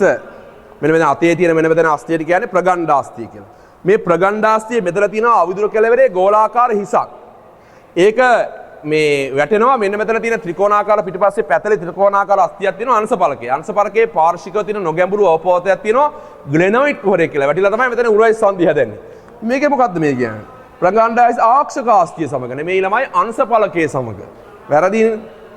ප්‍රගණ්ඩාස්තියේ විදුර කෙළවර ඇති තනි සන්දාන. මෙතන ළමයි ප්‍රගණ්ඩාස්තියේ විදුර කෙළවර සන්දාන මුහුණක් දෙකක් තියෙනවා. දැන් මෙතන අපි අත්වල මෙහෙම උඩුකුරුව තියෙනකොට උත්කුබ්ජනය මෙන්න නිකුබ්ජනය. උත්කුබ්ජනයේ තියෙනකොට මේ සුලංගිල්ල තියෙනවානේ. දන්නවනේ ඇඟිල්ල ටික සුලංගිල්ල වේදංගිල්ල දන්නවනේ. දබර ඇඟිල්ල මැදංගිල්ල මාපට ඇඟිල්ල දන්නවනේ. චිකිනි ඇඟිල්ල නේ සුලංගිල්ල. එතකොට මේ සුලංගිල්ල පැත්තට වෙන්න තියෙන මොකද්ද? අන්වරාස්ති. මේ පැත්තේ තියෙනවා අරාස්තිය. හරිද? අල්නා රේඩියස්. හරිද? මේ අන්වරාස්තියයි අරාස්තියයි මේ දෙක සම්බන්ධලා තියෙන සන්දාන මුහුණක් දෙකක් තියෙනවා ප්‍රගණ්ඩාස්තිය විදුර කෙළවර. හරිද? මෙන්න මෙහෙම මේ බලන්න. ප්‍රගණ්ඩාස්තියේ මෙම අතේ ප්‍රගණ්ඩාස්තිය තියෙනවා නම් මේ යටිබාහුවේ තියෙන අරාස්තිය අන්වරාස්තිය සම්බන්ධ වෙන්නේ මෙහෙම සන්දාන පුෂ්ඨ දෙකක් තියෙනවා මෙහෙම. අරාස්තියයි අන්වරාස්තියයි මේ ප්‍රගණ්ඩාස්තියත් එක්ක සම්බන්ධ වෙන්න ප්‍රගණ්ඩාස්තියේ විදුර කෙළවර තියෙනවා සන්දාන මුහුණක් දෙකක්. එකක් නෙමෙයි තියෙන දෙකක්. තේරෙනවනේ? යටින් තියෙන අස්ති දෙකත් එක්ක සම්බන්ධ වෙනවා. වැලමින සංධිය හදායි කියන එක වැරදි එක මේ එක සන්දාන මුහුණක් නෙමෙයි සන්දාන මුහුණ දෙකක්. පළවෙනි හස්තකූරු චෝපරි අස්තිය සහ හස්තකූරු චාස්තිකාවක් අතර මාපට ඇඟිල්ලේ පාදස්සේ දැනෙන සංධිය නිසා බලග්‍රහණය. නෑ ළමයි බලග්‍රහණය නෙමෙයි. ඒක කියන්නේ සියුම් ග්‍රහණය. මෙන්න මෙතන තියෙන්නේ. මේ ඇඟිල්ල තියන් ඉන්නේ. මේ ඇඟිල්ල තියන් ඉන්නේ මෙන්න මෙතන. මෙතන. හරිද? මෙතන. මෙන්න මේකට කියන්නේ මේවට කියන හස්තකූරු චාස්තිකා. මෙන්න මේ විදුර පේලියේ පවතින හස්තකූරු චාස්තිකාවක්. හරිද? පළවෙනි මෙන්න මෙතන අතුල් ඇට. ඒ කියන්නේ පළවෙනි හස්තකූරු චාස්තිකාව. හස්තකූරු චෝපරිය. හස්තකූරු චාස්තිකා මේ තියෙන හස්තකූරු චෝපරිය. මෙන්න මේ හස්තකූරු චෝපරියත් එක්ක පළමු හස්තකූරු චෝපරියයි විදුර පෙළේ පවතින හස්තකුරු චාස්තිකාවක. මෙන්න මෙතන හැදෙනවා. ඔකට කියන්නේ සෑන්දල සංධිය කියලා. ඒ නිසා මාපට ඇඟිල්ල අනික් ඇඟිලි වල කෙලවර මෙහෙම ලම්බක තලයන් ස්පර්ශ කරන්න පුළුවන්. ඒකට කියන්නේ පිළිමල් ස්වභාවය කරන්න පුළුවන්. අන්න ඒ නිසා ලැබිලා තියෙන ග්‍රහණය සියුම් ග්‍රහණය. සියුම් ග්‍රහණය. සියුම් දේවල් ගන්න. මේ සියුම් ග්‍රහණය පෙන්වන්න මේ බලගන්න. පළමු ඇඟිල්ල දෙවන ඇඟිල්ල සමග හෝ පළමු ඇඟිල්ල දෙවන සහ තුන්වෙනි ඇඟිලි සමග. පළමු ඇඟිල්ල ඒ කියන්නේ මාපට ඇඟිල්ල පළමු ඇඟිලි සමගද? නේ මාපට ඇඟිලි කියන්නේ පළමු ඇඟිල්ලනේ. මාපට ඇඟිල්ල දෙවන ඇඟිලි සමග හෝ මාපට ඇඟිල්ල දෙවන සහ තුන්වෙනි ඇඟිලි සමග. මෙන්න මෙහෙම පිළිමල්. මෙහෙම පිළිමල් කරලා හෝ මෙහෙම පිළිමල් කරලා. හරිද? ඔකට කියන්නේ සියුම් ග්‍රහණය. දැන් අපි හිතන්නේ කම්බ අදිනවා. කම්බ අදිනකොට මොන ග්‍රහණයද? මෙහෙමද? සියුම් ග්‍රහණයද? කම්බ අදිනකොට මොකද්ද? බල ග්‍රහණය. කම්බ අදිනකොට බල ග්‍රහණය. අපි ලියනකොට අපි ලියනවා මෙහෙම. බල ග්‍රහණයද? පෑන් අල්ලන්නේ මෙහෙමද? මෙහෙම අල්ලලා තියන්නේ. නෑ ඒකදී පිළිමල් කරන්නේ මෙන්න මෙහෙම. පෑන් අල්ලන්නේ මොන ග්‍රහණයෙන්ද? සියුම් ග්‍රහණය. ඔය කියන විදිහ ලැබිලා තියෙන්නේ මොන ග්‍රහණයද? සියුම් ග්‍රහණය. බල ග්‍රහණය නෙමෙයි. බල ග්‍රහණය කියලා කියන්නේ ඔක්කොම ඇඟිලි වලින්. ඒකට මාපට ඇඟිලි අත්‍යවශ්‍ය නෑ. පැහැදිලිද? හරි. ඊළඟට සිටගෙන සිටින දේහ බර දරා ගැනීමට සඳහා උකුළු සංධිතාඩිය අන්න උත්තරේ 29ට 4 ගන්න පුළුවන්. මෙමෙ හිටගෙන ඉන්නකොට මේ උකුළු සංධිය තියෙන ඉතා දැඩි හා ශක්තිමත්. ඉතින් අපිට මේකෙන් ශක්තිමත් බවක් ලැබෙනවා. 4 ගන්නත් පුළුවන්, 5ත් යම් ප්‍රමාණයකට ගන්න පුළුවන්. මොකද රිසෝස් එකේ පහළ ගාත්‍රයේ ධනේ සංධියෙන් භ්‍රමණයක් කියලා දීලා තියෙනවා. ඇත්තටම ධනේ සංධිය මෙහෙම ඔහම හිටගෙන ඉන්නකොට රොටේෂන් එක බිඳුවයි. හැබැයි මෙහෙම නමලා තියෙනකොට ඉස්සරහට අංශක 30ක්, ඒ කියන්නේ ඇතුළු දේශන අංශක 30ක්, මේ පැත්තට අංශක 10ක්. ඒ කියන්නේ අංශක 40ක වගේ භ්‍රමණ පරාසයක් තියෙන්න පුළුවන්. ඒක මෙඩිකල් බුක් වල තියෙනවා. පැහැදිලිද? සර්ච් කරලා බලන්න එහෙම ගන්න පුළුවන්. මොකද ඒ නිසා තමයි රිසෝස් එකේ ධනේ සංධියෙන් භ්‍රමණය කියලා දීලා තියෙන්නේ. ධනේ සංධියෙන් සම්මිංජනය ප්‍රසාජනය අසව් සංධියට තියෙන දීලා තියෙන සම්මිංජන ප්‍රසාජනය විතරයි. මෙතන නම් එහෙම දීලා තියෙන්නේ. මෙතන අසව් සංධිය නැති. නමුත් ධනේ සංධිය කියන්නේ අසව් සංධියක් කියලා කියන එක සංකීර්ණ කොම්ප්ලෙක්ස් එකක්, සංකීර්ණ එකක්. ඇත්තට මේක අසව් සංධියක් කියලා අපේ රිසෝස් එකේ දීලා දෙනවා. නමුත් ඒක අර භ්‍රමණයක් ගන්න පුළුවන් යම් ප්‍රමාණයකට. ඒ රිසෝස් එකේ දීලා තියෙනවා. ඒ අනුව 5 ගන්න පුළුවන්. 29ට 4 හෝ 5. 29ට 4 හෝ 5 ගන්න වෙයි අපිට. ඒක කොහොමද දන්නේ නැහැ ඉතින්. 30 හාඩි වයින්බර්ග් සමුද්‍රතාවය ඇති ගෙවතුමෑ ශාකයක හාඩි වයින්බර්ග් සමුද්‍රතාවය තියෙන ගෙවතුමෑ ශාකයක හරි මේක ළමයි හිතන්න ප්‍රශ්නයක් මේක දෙයක් නෑ ළමයි. රතු වර්ණය සඳහා වන ඇලීලිය සුදු වර්ණය සඳහා වන ඇලීලිය ප්‍රමුඛ වේ. මොක ගහනේ ඔන ප්‍රවේණීය ගණනය කිරීමක්. නිලි නෙලි සංඛ්‍යාතය Q කියන්නේ 0.3යි. එහෙනම් P දාන Q සමානයි 1යි. මෙතනින් ආදේශ කළා Q වලගේ 0.3යි නම් P හොයාගන්න පුළුවන් ප්‍රමුඛ ඇලීලිය සංඛ්‍යාතය 0.7යි. මේකෙන් අඩු කරාම 0.7යි අහන්නේ 2යි PQ. ඒතර 2යි P කියන්නේ 0.7යි. Q කියලා කියන්නේ මෙතනින් එනවා නිලි නෙලි සංඛ්‍යාත 0.3යි. ඒතර කීයක් එනවා? කීයක් එනවා? 0.4යි 2යි. 0.4යි 2යි. ඒක හිතන්න දෙයක් නෑ ළමයි. පොඩි සුළු කිනමක් තියෙන 30ට 3. 31ට බලන්න අහගන්න. 31 ශාකවල බහුගුණකතාවයේ පිළිබඳ පාසල් ප්‍රකාශ නිවැරදි වන්නේ කුමක්ද? බලන්න ඔයක ජෙනටික් වල බහුගුණකතාවය කියලා කියන එක තියෙනවා ළමයි. සාමාන්‍යයෙන් ජානයකට පිටපත් දෙකයිනේ තියෙන්නේ. ජානයකට පිටපත් දෙකක් තියෙනවා මෙහෙම. මාතෘ හා පීතෘ සමජාත වර්ණයේ යුගලක මෙහෙම මෙතන කැපිටල් R මෙතන සිම්පල් R. ඔහොමම තියෙන පුළුවන් ජානයක පිටපත් දෙකයි සාමාන්‍යයෙන් තියෙන්නේ. ජානයක පිටපත් දෙකට වඩා වැඩිපුර තියෙනවා නම් කියනවා බහුගුණකතාවය කියලා. ජෙනටික් වල ශාකා සත්ත්ව අභිජනනයේ කිලිම කියලා දෙනවා. ජානයක පිටපත් රාශියක් තිබීම නිසා ඒකට බහුගුණකතාවය කියනවා. ඒ නිසා ඉන්ද්‍රියන් ශාක ඉන්ද්‍රියන් වේ අහගන්න බහුගුණකතාවය නිසා වෙන්නේ ශාකවල දැන් බහුගුණකතාවයේ කෘතිමව කුෂිකර්මාන්තයේදී ප්‍රති අනූනන කොල්චිසින් දාලා බහුගුණකතාවය ප්‍රේරණය කරනවා. ඇයි කුෂිකර්මාන්තයේදී බහුගුණකතාවය ඇති කරන්නේ? බහුගුණක ශාක. ද්විගුණ ශාක වලට සාපේක්ෂව එයාලගේ ඒ ශාකවල ඉන්ද්‍රියන් විශාලයි. විශාල වර්ධනය වෙනවා. ඒ කියන්නේ පත්‍ර විශාලයි. මුල්, ඵල, බීජ, ආකන්ද ඒවා විශාලයි.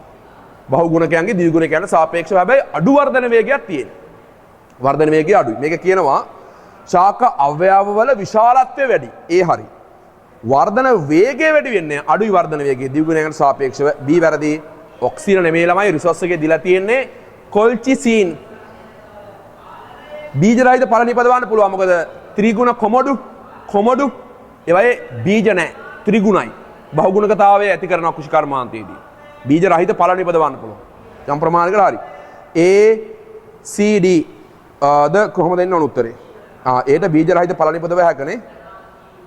එතකොට මේක අහන්න නිවැරදි වන්නේ A හරි C හරි C වැරදි B වැරදි වර්ධන වේ A D විතරනේ ගන්න වෙන්නේ 31ට 2 බලමු අපි 32 පොලිපෙප්ටයිඩ් සංශ්ලේෂණයේදී පරිවර්තන ශීඝ්‍රතාවය ඒක එහෙමම දීලා තියෙනවා ළමයි මොලිකියුල් වල පරිවර්තන ශීඝ්‍රතාවය වැඩි වෙන්නේ පොලිසෝම වලින් මේ බලා ගන්න. ඒ කියන්නේ ළමයි පොලිසෝම වලදී මෙන්න මෙහෙම එක් mRNA දාමයක් එක mRNA දාමයක් එක විට රයිබෝසෝම කීපයක් මගින් පරිවර්තනය කරනවා. එක විට රයිබෝසෝම කීපයක් මගින් පරිවර්තනය කරලා හරිද පොලිපෙප්ටයිඩ් හදනවා. මෙහෙම ප්‍රෝටීන හදනවා. එතකොට එකම mRNA දාම නිසා කෝඩ් එක වෙනස් වෙන්නේ නැති නිසා හැදෙන ප්‍රෝටීන් වල ඇමයිනෝ අම්ල අණු පිටවල වෙනස් වෙන්නේ නැහැ. හැබැයි ප්‍රෝටීන හැදෙන ශීඝ්‍රතාවය වැඩි වෙනවා. මොකද එකම කෝඩ් එකනේ mRNA වෙනස් වෙන්නේ නැහැ. හැබැයි ඇමයිනෝ වල කීපයක් මගින් මේක පරිවර්තනය කරලා ප්‍රෝටීන සංශ්ලේෂණයේ ශීඝ්‍රතාවය වැඩි කරනවා කියලා ගන්න පුළුවන් 32ට 1. ඊළඟට 33ට බලන්න. අන්න ඒක චුට්ටක් අමාරුයි. හරිද? 33 ටිකක් අමාරුයි. 33 ළමයෙකුට පැටලෙන්න තියෙන සම්භාවිතාවක් තියෙනවා. බලන්න 33 ළමයෙකුට පැටලෙන්න පුළුවන් යම් සම්භාවිතාවක් තියෙනවා. ඔන්න ටිකක් අමාරුයි. DNA පිළිසකර කිරීමේ යාන්ත්‍රණය පිළිබඳ නිවැරදි වන්නේ. DNA පිළිසකර කිරීමක් කියලා කියන්නේ DNA වල වැරදි ඇති වෙනවා. හරිද? ඒ වැරදි ස්ථීර වුණොත්, ස්ථාවර වුණොත් ඒකෙන් ඇති වෙන සෛල පිළිකා කැන්සර් සෙල් එකක් වෙන්න පුළුවන්. සෝපාද්‍රව තත්ත්වයට යන්න පුළුවන්. හරිද? එතකොට රසායනික හා භෞතික විකෘතිකාරක තියෙනවා, පිළිකාකාරක තියෙනවා. ඒවයින් DNA වල වැරදි ගැලපීම ඇති වෙන්න පුළුවන්. ඒවා ස්ථීර වීමට ප්‍රථමයෙන් DNA වල තියෙන වැරදි ස්ථීර වීමට ප්‍රථමයෙන් ඒවා මොනවා කරනවද? නිවැරදි කිරීමේ යාන්ත්‍රණයක් සෛලවල තියෙනවා. හරිද? ඒක තමයි DNA repair, DNA පිළිසකර කිරීම කියලා කියන්නේ. DNA ප්‍රතිවලිත වීමේදී තියෙනවා සෝදුපත් කියවීමක්. සෝදුපත් කියවීම කියලා කියන්නේ proof reading mechanism එක. ඒ කියන්නෙම පිළිසකර කිරීමක්මයි. හරි? එතකොට මේක කියනවා පිළිකා සෛල සෑදීම වළක්වන්න පුළුවන්. DNA repair කරලා විකෘති එක් රැස්වීම අවදානම අඩු කරන්න පුළුවන්. ඒ හරිය. DNA දාමේ හිදස් නිවැරදි නියුක්ලියෝටයිඩ් මගින් පිරවීම අන්න වැරදි. DNA ligase වලින් කරන්නේ හරිද? හිදස් මුද්‍රා තියෙන එක ෆොස්ෆොඩයිස් බන්ධන හදන එක යාබද නියුක්ලියෝටයිඩ් අතරේ ඒ අතර මේ ඩියොක්සිරයිබ් නියුක්ලියෝටයිඩ් පුරවන්නේ නැහැ. ඒ පිරවීම කරන්නේ පිරවීම කළ හිදස් සම්පූර්ණ කරන්නේ DNA polymerase. හරි? එතකොට අර නියුක්ලියෝටයිඩ් අතර තියෙන හිදස් ෆොස්ෆොඩයිස්ඩ් බන්ධන හදලා ඒ හිදස් පුරවන්නේ ලයිගේස්. එතන මේක වර්ධින්න පුළුවන් ලොකු සම්භාවිතාවක් තියෙනවා.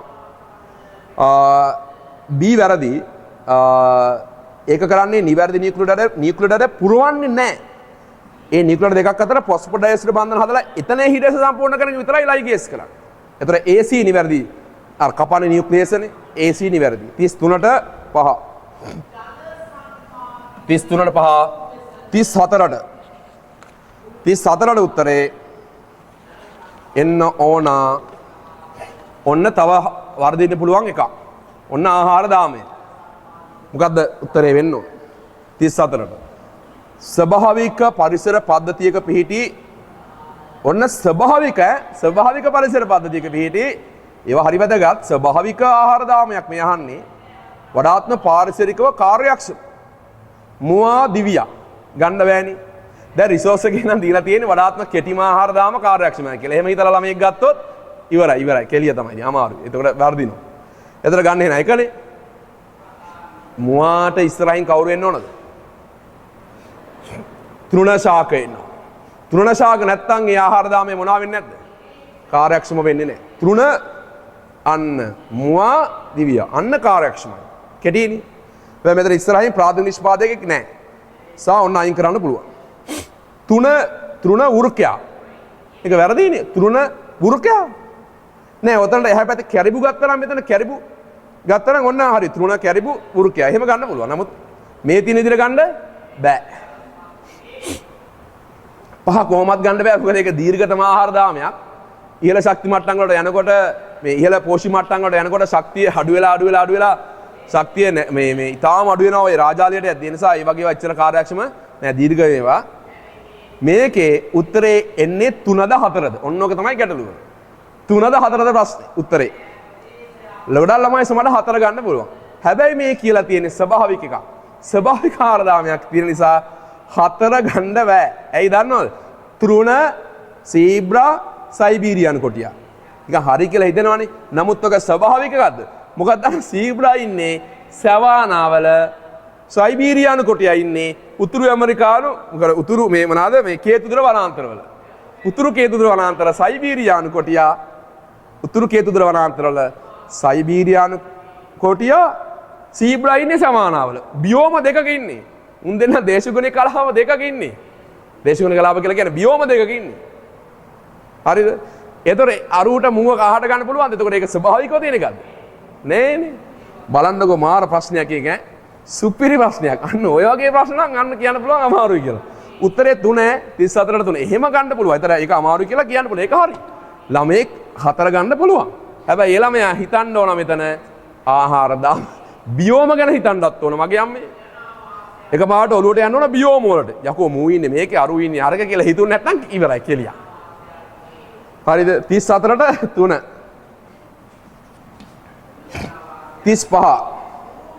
35ට 2 එක ලේසි. තේරුණානේ? ඒවා අමාරුයි ඈ. ඒවා මරු ඈ සුපිරි ප්‍රශ්න. ආසයි කරද්දි. හරිද? 35ට 2 A සවානා සිංහයා ඉන්න. B තුන්ද්‍රා පිනිමුවා ඉන්න. වඩාත්ම උතුරින්ම තියෙන බියෝමේනේ තුන්ද්‍රා. C උතුරු කේතුදුර වනාන්තර දුමුරු වලසා. අතන කවුද ඉන්නේ? සයිබීරියානු කොටියානේ. උතුරු කේතුදුර වනාන්තර. හරිනේ. උත්තරේ 2 35ට 36ට අම්මරසි. ඔන්න මරු ප්‍රශ්නයක් ඈ. 36ත් සුපිරි ප්‍රශ්නයක්. ඇයි දන්නවද? මේක මේ බාන 36 ගලපන්න ඕන ළමයි ටිකක් හරිද? ඇත්තටම සංකීර්ණයි 36. 36 එකෙහි වැඩිවීම නිසා දෙකෙහි වැඩිවීම විය හැක්කේ. ළමයි මෙන්න මෙහෙම හිතන්න ඕන හරිය.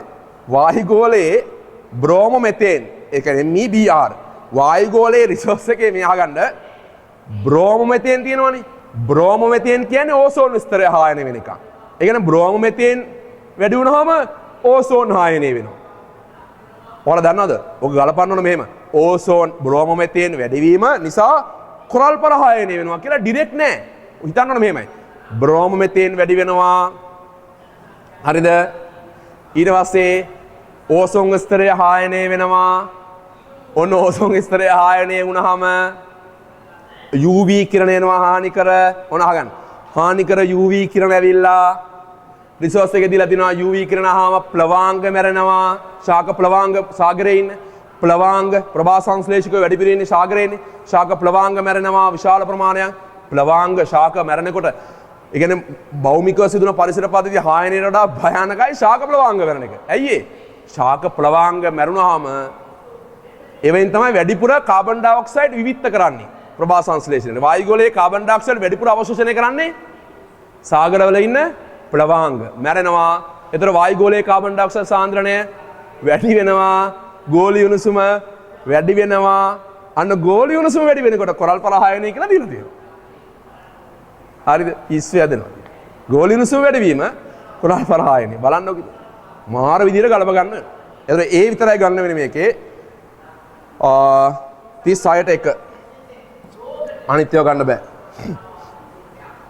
ගව ගොවිපළ එකට මීතේන් හැදෙන නිසා මීතේන් වලින් ගෝලීය උණුසුම වැඩි වෙන නිසා පානීය ජලයේ ලෙඩ් ප්‍රමාණය ඒක වැඩ ගන්න බෑ. වායුගෝලයේ CO2 ප්‍රමාණය ඉහළ යාම.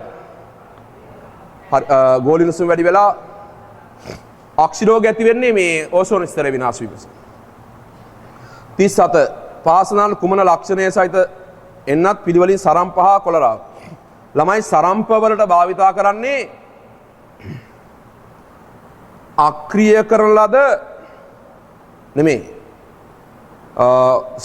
සරම්ප කියලා කියන්නේ ජීවියෙන්නක්. අක්‍රිය කරන ලද ජීවියෙන්නක්. ඒ කියන්නේ ඒකෙන් ජීවිතාන්තය දක්වා මේ බූස්ටර් ඕනේ නැහැ ප්‍රතිශක්තියක් ලැබෙනවා. අතට D හරි කොලරාවට අඩපන කරලා දෙන්නත් අක්‍රිය කරලා දෙන්න. අරක අඩපන කරලා DB එන්නත් මේක අක්‍රිය කරලා දෙන්න. එතකොට DB තමයි ගන්න ඕනේ. DB 37ට 4. ඒවා රිසෝස් එකේ එහෙම කෙලිම දීලා දෙනවා. 34 4 38ට කොම්පෝස්ට් සෑදීම. කොම්පෝස්ට් කියලා කියන එක හදන එක අහගන්න. කොම්පෝස්ට් හදන එක වෙන්නේ ළමයි උණුසුම් තෙත් සවායු. උණුසුම තෙත් මෙන්න වචනේ සවායු තත්ත්වවලදී වෙන්නේ මිශ්‍ර ශුද්ධජීවී ගහනයක් මගින්. මිශ්‍ර ශුද්ධජීවී ගහනයක්. මිශ්‍ර ශුද්ධජීවී ගහනයක්. මුලින්ම මේ ගොඩවල් ශාක ගොඩවල් දිරාපත් වෙන ශාක ගොඩවල් ආක්‍රමණය කරන්නේ තාපකාමී ශුද්ධජීවී ගහනයක් මගින්. ඒක උෂ්ණත්වය වැඩි වෙනවා. දින කීපයක් දක්වා උෂ්ණත්වය වැඩි වෙනවා. ඊට පස්සේ උෂ්ණත්වය අඩු වෙනවා. තාපකාමී ඒ හරි B නෙමේ සවායුව ඇක්ටිනොමයිසිටිස් ප්‍රොටෝසෝවා ඒක හරි. බැක්ටීරියා දිලීර ඇක්ටිනොමයිසිස් ඒවා ගන්න පුළුවන්. AC නිවැරදි උත්තරේ 38ට 4. ඒවා ලේසි. 38ට 4 39ට කොලිෆෝම්. කොලිෆෝම් බැක්ටීරියාවන්ගේ ලක්ෂණ. කොලිෆෝම් කියලා කියන්නේ බැක්ටීරියාවන් කොලිෆෝම් කියලා කියන්නේ පානීය ජලයේ කොලිෆෝම් ටෙස්ට් එකක් අපිට තියෙනවානේ පොඩි. කොලිෆෝම් අය ගන්න වෙන මේක උත්තරේ 4 යෂ්ටි ඇඩති ග්‍රෑම් රින අන්තස් බීජාණු සාධාරණ නැති ලැක්ටෝස් ද්‍රව රෝපණ මාධ්‍ය සෙල්සියස් 35 දී පැසීමට ලක් කරලා වායුවක් හදනවා පැය 48ක් ඇතුළත. ඒ නිසා 39ට 4 ඒක නම් ඉතින් ලේසි. 40ට උත්තරේ 40ට කොලිෆෝම් ලගේ ලක්ෂණ එහෙමම දීලා තියෙනවා. මානව කලල මූලික සෛල පරිණත මූලික සෛල වෙනස් වන්නේ. කලල මූලික සෛල human embryonic stem cells. හරිද? කලල මූලික සෛල ගත්තාම ඒකෙන් පුළුවන් අපේ දේහයේ තියෙන සෛල වර්ග 200ක් තියෙනවා. ඒ හැම සෛලයක්ම ඇති කරන්න විභවයක් තියෙනවා. කලල මූලික සෛල. හැබැයි පරිණත මූලික සෛල වල එහෙම කියාවක් නැහැ. පරිණත මූලික සෛල අපිචර්මීය මූලික සෛල අපිචර්මීය සඳහායි. ආන්තරික මූලික සෛල ආන්තරික අපිච්ච දේ සඳහා. හිමෝපොයටික් මූලික සෛල උදර සෛල සඳහා. ස්නායු මූලික සෛල නියුරෝන සඳහා. එච්චරයි. පැහැදිලිද? එතකොට ඒවට දේහයේ ඕනම සෛල වර්ගයක් බව විභේදනීය හැකියාවක් තියෙන නිසා 40ට උත්තරේ 2. අනිත් ඒවා ගන්න බෑනේ. 41 අන්න බලන්න. 41 එතිල් මද්දසාර පැසීමේදී සිදුවන්නේ. වාරි කියන බලන්න. 41ට එතිල් මද්දසාර පැසීමේදී මේවන වෙන්නේ. ග්ලූකෝස් ග්ලයිකොලයිසිස් වෙලා ග්ලූකෝස් ග්ලයිකොලයිසිස් වෙලා දෙකක් පයිරුවේට් හදනවා. මෙන්න මේ දෙකක් පයිරුවේට් COOH මෙතනදී ග්ලයිකොලයිසිස් හදනවා දෙකක් NAD+ වලින් දෙකක් NADH හදනවානේ. H+ අයන හතරක් ප්‍රතිග්‍රහණය කරලා ග්ලූකෝස් දෙකක් පයිරුවේට් බවට ඔක්සිකරණය වෙනවනේ. මේ පයිරුවේට් දෙක CO2 දෙකක් පිට කරනව නෑ. එක ග්ලූකෝස් අණුවකට පයිරුවේට් දෙකක් හදනවනේ. CO2 දෙකක් පිට කරමින් දෙකක් ඇසිටල්ඩිහයිඩ් හදනවා. දෙකක් ඇසිටල්ඩිහයිඩ් කියන්නේ CH3 C දිත්ත බන්ධන OH. Carbon dioxide පිට වෙනවා මෙන්න මෙතනින්. හරිද? එතන මේ දෙකක් ඇසිටල්ඩිහයිඩ් මෙයාට කියන්නේ ඇසිටල්ඩිහයිඩ්. ඇසිටල්ඩිහයිඩ්. හරිද? ඇසිටල්ඩිහයිඩ් මෙන්න මෙතනින් NADH වලින් ඔක්සිහරණය වෙලා NAD+ ඔක්සිකරණය වෙලා මෙයාගේ H+ මෙයා අරගන්න මෙතනින් H+ යනවනේ මෙතන. මේ H+ අරගෙන මේ බොන්ඩ් එක කැඩිලා හදනවා CH3 දෙකක් හදනවනේ. CH2OH එතිල් ඇල්කොහොල් හදනවා. කොහොමද වෙන්නේ? A ග්ලයිකොලිසියේදී නිපදවූ NADH භාවිතා වෙනවා මේ. හරිනේ? ඒ හරි. ග්ලූකෝස් අණුවක් එතනෝල් අණුවක් බවට ග්ලූකෝස් අණුවක් එතනෝල් අණු දෙකක් හැදෙන්න ඕන. ඇයි පයිරුවේට් දෙකයි ඇසිටල්ඩිහයිඩ් දෙකයි. වැරදි. එක් ග්ලූකෝස් අණුවකින් NADH අණු දෙකක් හැදෙනවා. හරි. A හරි C හරි. පයිරුවේට් මෙයා ඇසිටල්ඩිහයිඩ් බවට පත් වෙනවා. හරි. ACD හරි. එක් පයිරුවේට් අණුවකින් CO2 අණු දෙකක්. CO2 අණු දෙකක්. එක පයිරුවේට් එකකින් CO2 එකයි පයිරුවේට් දෙකකින් CO2 දෙකයි. නේද? 41ට 2 ACD 42ට 42ට උත්තරේ ගන්න වෙන්නේ එක නේද? 42ට 1.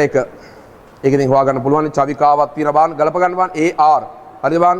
පැරමිසි B Q B සංකෝචන රික්තක අමීබා CS ප්‍රභා සංශ්ලේෂී ප්‍රභාස්වයන් පෝෂී පෝෂණයේ C හරනේ S ජෙලීඩියම්. D කශිකාමගින් සංචලනය කරනවා හරනේ. B ගන්න පුළුවන් AR B සංකෝචරිතක R ටක් තියෙනවනේ. CS C කියලා කියන්නේ ප්‍රභාස්වයන් පෝෂී. S තියෙනවනේ ජෙලීඩියම්ට. D ඒක හරනේ. මේකේ C ගන්න බෑනේ. A B D නේ. AP A කියලා කියන්නේ චවිකාවක් තියෙනවා. P අයෝග්ලිනාගේ චවිකාවක් තියෙනවා හරනේ. BR එකත් හරනේ. CP ගන්න බලන්න. C ප්‍රභාස්වයන් පෝෂී P ඒකත් හරනේ. DS කශිකාමගින් සංචලන S ජෙලීඩියම් අන්න වැරදි. වැරදි ජෙලීඩියම් කශිකා නැහැ. ඒ නිසා උත්තරේ 42ට 1. 43ට පරපරාගණය සඳහා මම කියන්නේ පරපරාගණය සඳහා තියෙන විශේෂ අනුවර්තන මොනවාද? ස්වවන්දතාවය, ඒකලිංගික පුෂ්ප දැරීම, විෂමකීලතාවය. සාමාන්‍ය අනුවර්තන සුවඳ වර්ණයේ පුෂ්පවල. එහෙම අහලා නැහැ. වෙන වෙනම අහලා නැහැ. පරපරාගණය සඳහා තියෙන අනුවර්තන. A ස්වවන්දතාවය, B විෂමකීලතාවය, ඒකලිංගිකතාවය. A B D නේ. 43ට 1. 44ට මානව අපිච්චිත පටකවල ප්‍රධාන කාර්යයන්. A ශ්‍රාවය, අවශෝෂණය, ආරක්ෂාව. එතකොට ගන්න වෙන්නේ ACD නේ. 2. මේක ගන්න බැරි පරිවරණය සහ සන්ධාරණය. කවුද? සම්බන්ධක පටක. පරිවරණය හා සන්ධාරණය සම්බන්ධක පටක. මානව ශ්වේතාණු පිළිබඳ නිවැරදි වර්ණය 45ට. මානව ශ්වේතාණු පිළිබඳ නිවැරදි වර්ණය 45ට. A මොනෝසයිට කණ්ඩිකා කීපය. නෑ ළමයි මොනෝසයිට ගත්තාම මෙහෙම නැස්ටිය වසාසෛල වල නම් යගේ ගෝලාකාරයි. වසාසෛල වල ගෝලාකාර නැස්ටියක් තියෙන මේවා අපි ඇඳලා විස්තර කරලා දුන්නා. මොනෝසයිට වල මේ වගේ වෘක්ක හැඩති නැස්ටියක් තියෙනවා. වෘක්ක හැඩති නැස්ටිය. වෘක්ක හැඩති නැස්ටියක් තියෙනවා මොනෝසයිට වල. මොනෝසයිට. නියුට්‍රෝෆිල වලට තමයි කණ්ඩිකා කීපයක් තියෙන්නේ. A වැරදිද? ඔව් වැරදි. B සක්‍රිය වූ බේසෝෆිල නෙමෙයි තුවාලයක් වුණාම සයිටෝකයින. සක්‍රිය වූ භක්ෂක සෛල මොනවාද? සයිටෝකයින නිදහස් කරනවා නියුට්‍රෝෆිලයි මහා භක්ෂාණ. ඒතර ඒත් වැරදි Bත් වැරදි C හරි. වසා සෛල විශිෂ්ට නොවන ආරක්ෂණයට දායක වෙනවා. වසා සෛල ළමයි විශිෂ්ට ආරක්ෂණයට දායක වෙනවා. T වසා සෛල B වසා සෛල. ස්වභාවික නාශක සෛල කියන්නේ වසා සෛල වර්ග. ඒක විශිෂ්ට නොවන ආරක්ෂණයට දායක වෙනවා. ඒක C හරි. නියුට්‍රෝෆිල ව්‍යාජනකයන් අධිග්‍රහණය කරනවා. අධිග්‍රහණය කිරීමේ හැකියාවක් තියෙනවානේ භක්ෂක සෛල වලට. CD හරි. ප්‍රදාහක ප්‍රතිචාරයේදී යොසිනෝෆිල නෙමේ. කුඹ සෛල වලින් හිස්ටමින් ශ්‍රාවය කරන්නේ 45 CD නිවැරදි 4. 45 4. 46ට මානවීන්ගේ මස්තිෂ්කයේ බාහිකයේ සංගාමී ප්‍රදේශය. ඒක ලේසි ළමයි සංගාමී ප්‍රදේශය. වේදනාව උෂ්ණත්වය පිළිබඳ සංවේදන තොරතුරු ළමයි සංවේදන තොරතුරු ලබා ගැනීම සැකසීම සංවේදී. ඒක වැරදි. සංගාමී නෙමෙයි. කංකාල පේශිවල චලන මෙහෙවීම චාලක ප්‍රදේශය. C හරි. හඳුනාගෙන මේ වර්තකතනය කළ විග්‍රහ කරලා සංකීර්ණ මානසික ක්‍රියාවලිය සමෝදානය ඒ ඔක්කොම සංගාමී. CD හරි. ඊත් වැරදි. ඊ ගන්න වෙන්නේ සංවේදී. 46ට CD 46ට 4. ලේසියනේ. වාන කොච්චර ලේසියද කියලා 47. මානව ශුක්‍රාණු වැඩි දැන් ළමයි මෙහෙමනේ ශුක්‍රාණු ජනනය කියලා කියන එක යෞවනෝදයත් එක්ක තමයි ආරම්භ වෙන්නේ. පිරිමි ළමයෙකුගේ. දැන් මුළු ජීවිත කාලය පුරාම ශුක්‍රාණු ජනනය වෙනවා. හැබැයි අණ්ඩ ජනනය එහෙම නෙවෙයි. උපතර කලින් අණ්ඩ ජනනය පටන් ගන්නවා. එලා ආර්ථව භාවයත් එක්ක නතර වෙනවා. ඒතර මේක වැඩි විට පැමිණීමට පෙර නිපද නොවේ. ඒව හරි. ශුක්‍රාණු ජනනය වෙන්නේ ශුක්‍රාණු ජනනය ආරම්භ වෙනවා. වැඩි විට පැමිණීමත් එක්ක ආරම්භ වෙලා මුළු ජීවිත කාලය පුරාම සිදු වෙනවා. ඒ හරි. ට්‍රිප්සින් හිසේ තියෙනවා හයලුරොනිඩේස් තියෙනවා හරි. ඒත් හරි බීත් හරි. විසර්ජනයෙන් පසු ස්ත්‍රී ප්‍රජනක මාර්ගය තුල පැය 48ක් 72ක්. ශුක්‍රාණුක ආයු කාලය විසර්ජනයෙන් පසුනේ. අතන ඒකත් හරි. ඒත් හරි බීත් හරි සීත් හරි ලෙඩික් සෛල වලින් නෙමෙයි පෝෂණය සපයන්නේ. ශුක්‍රාණු වලට පෝෂණය සපයන්නේ සර්ටෝලි සෛල වලින්. ලෙඩික් සෛල කියන්නේ අන්තරාල සෛල. ඒවයින් ටෙස්ටොස්ටෙරෝන් ශ්‍රාවය කරනවා. A හරි A වැරදි B A හරි B හරි C හරි D වැරදි. ශුක්‍රදර නාලිකා තුල චලභාවයේ සච්චල වෙනවා කියලා දීලා තියෙන අපවිෂණීය. ඒ අනුව පහ උත්තරේ 44 A B C නිවැරදි C නිවැරදි O D සහ E වැරදි. 44 5. පහ වෙන්නේ A B C නේ. නිවැරදි. 48ට ඔන්න ඔතන පොඩි ප්‍රශ්නයක් තියෙනවා. ආහාර වර්ග ගෘහස්ත පරිරක්ෂණයේදී ශ්‍රී ලංකාවේ භාවිතා වන්නේ කුමන ක්‍රමයේද? සීනි එකතු කරනවානේ. අපි මොනවාද? සීනි දානවානේ මේ ජෑම් වර්ග අනම් මනන් හදද්දී. හදනවනේ ගෙවල් වල. නේද? සීනි දානවා. ලුණු දානවා ලුණු දෙහි. වියලීමත් කරනවා. A B D ගත්තොත් උත්තරේ 1. මේ විකිරණ ගන්න බෑ කොහොමත්. ඇසිටික් අම්ලය තමයි ප්‍රශ්නේ තියෙන්නේ. ඕක මෙහෙමයි හිතන්න වෙන්නේ අපිට. ඇසිටික් අම්ලය විදිහටම අපි ගන්නෙ නෑ. හරිද? ඇසිටික් අම්ලය කාර්මිකව නිෂ්පාදනය කරන ඇසිටික් අම්ලය විදිහටම ගන්නෙ නෑ. හරිද? හැබැයි විනාකිරි ගන්නවා. විනාකිරි වල මොනවද තියෙනවද? පරිරක්ෂක ද්‍රව්‍යයක් විදිහට ඇසිටික් අම්ලය තියෙනවා. එතකොට විනාකිරි වල ඇසිටික් අම්ලය තියෙන ප්‍රතිශතය ඉතාම අඩුයි. හරිද? 4ක් 18ක් වගේ ඒ වගේ රේන්ජ් එක තමයි ඇසිටික් අම්ලය තියෙන්නේ. එතකොට අන්න එතන ප්‍රශ්නයක් තියෙනවා. ඇසිටික් අම්ලය ගන්නත් පුළුවන් නොගෙන ඉන්නත් පුළුවන්. ඒ නිසා මේකට උත්තරේ A B D ගත්තොත් 1 A B C D ගත්තොත් 5. 1 හෝ 5. 49ට. ඒක නම් ලේසි උත්තරේ 1. බැක්ටීරියා පිළිබඳව පාස්තාන් ප්‍රකාශන නිවැරදි වන්නේ කුමක්ද? කුමන ඒවාද? එස්චෙරිචියා කොලයි කියන්නේ E කොලයිනේ. ඒ කොලිෆෝම් එකේ නෙන්නේ. වයිකල් නිර්වායු A හරි, ලැක්ටෝබැසිලස් ශුද්ධවාතකාමී B හරි, ක්ලොස්ට්‍රීඩියම් කියන්නේ අනිවාර්ය නිර්වායු C වැරදි. ඊත් වැරදි. දම්සල්ප බැක්ටීරියා කියලා කියන්නේ ප්‍රභා විෂම පෝෂී. නෙමේ ප්‍රභා ස්වයන් පෝෂී. මේකදී විෂම පෝෂී කියලා වැරදි. අදර්ශම දෙක 50. 50ත් පොඩි අවුලක් තියෙනවා. මම මේකේ විවරණය සම්පූර්ණ විවරණය අර ඩිස්ක්‍රිප්ෂන් එකේ දාලා තියෙනවා බලන්න පුළුවන්. සලකුණු කරන ලද ලොකු විවරණයක් කරලා තියෙනවා මේකට තනිදාම DNA ඛණ්ඩ මේක හරි. ඒ හරි. DNA ඇඟිලි සලකුණු තාක්ෂණයේදී නූතන DNA ඇඟිලි සලකුණු තාක්ෂණයේ STR මත නදාපවතින නිසා ඒෂණ ඕනේ නැහැ. හැබැයි එහෙම භාවිතා කරපු මේ අවස්ථා තිබුණා පෙර ක්‍රමවලදී. ඒෂණ භාවිතා වුණා. දැන් භාවිතා වෙන්නේ නැහැ. එහෙම ගත්තොත් B ගන්නත් පුළුවන් නොගෙන ඉන්නත් පුළුවන්. අනුකුණනේදී භාවිතා වෙනවා. අනුපූරක RNA සමග දෙමුහුම් කරණය වෙන්නත් පුළුවන්. විශේෂ DNA අනුක්‍රම කපන්න මේ කොහොමද භාවිත වෙන්නේ ඒෂණ.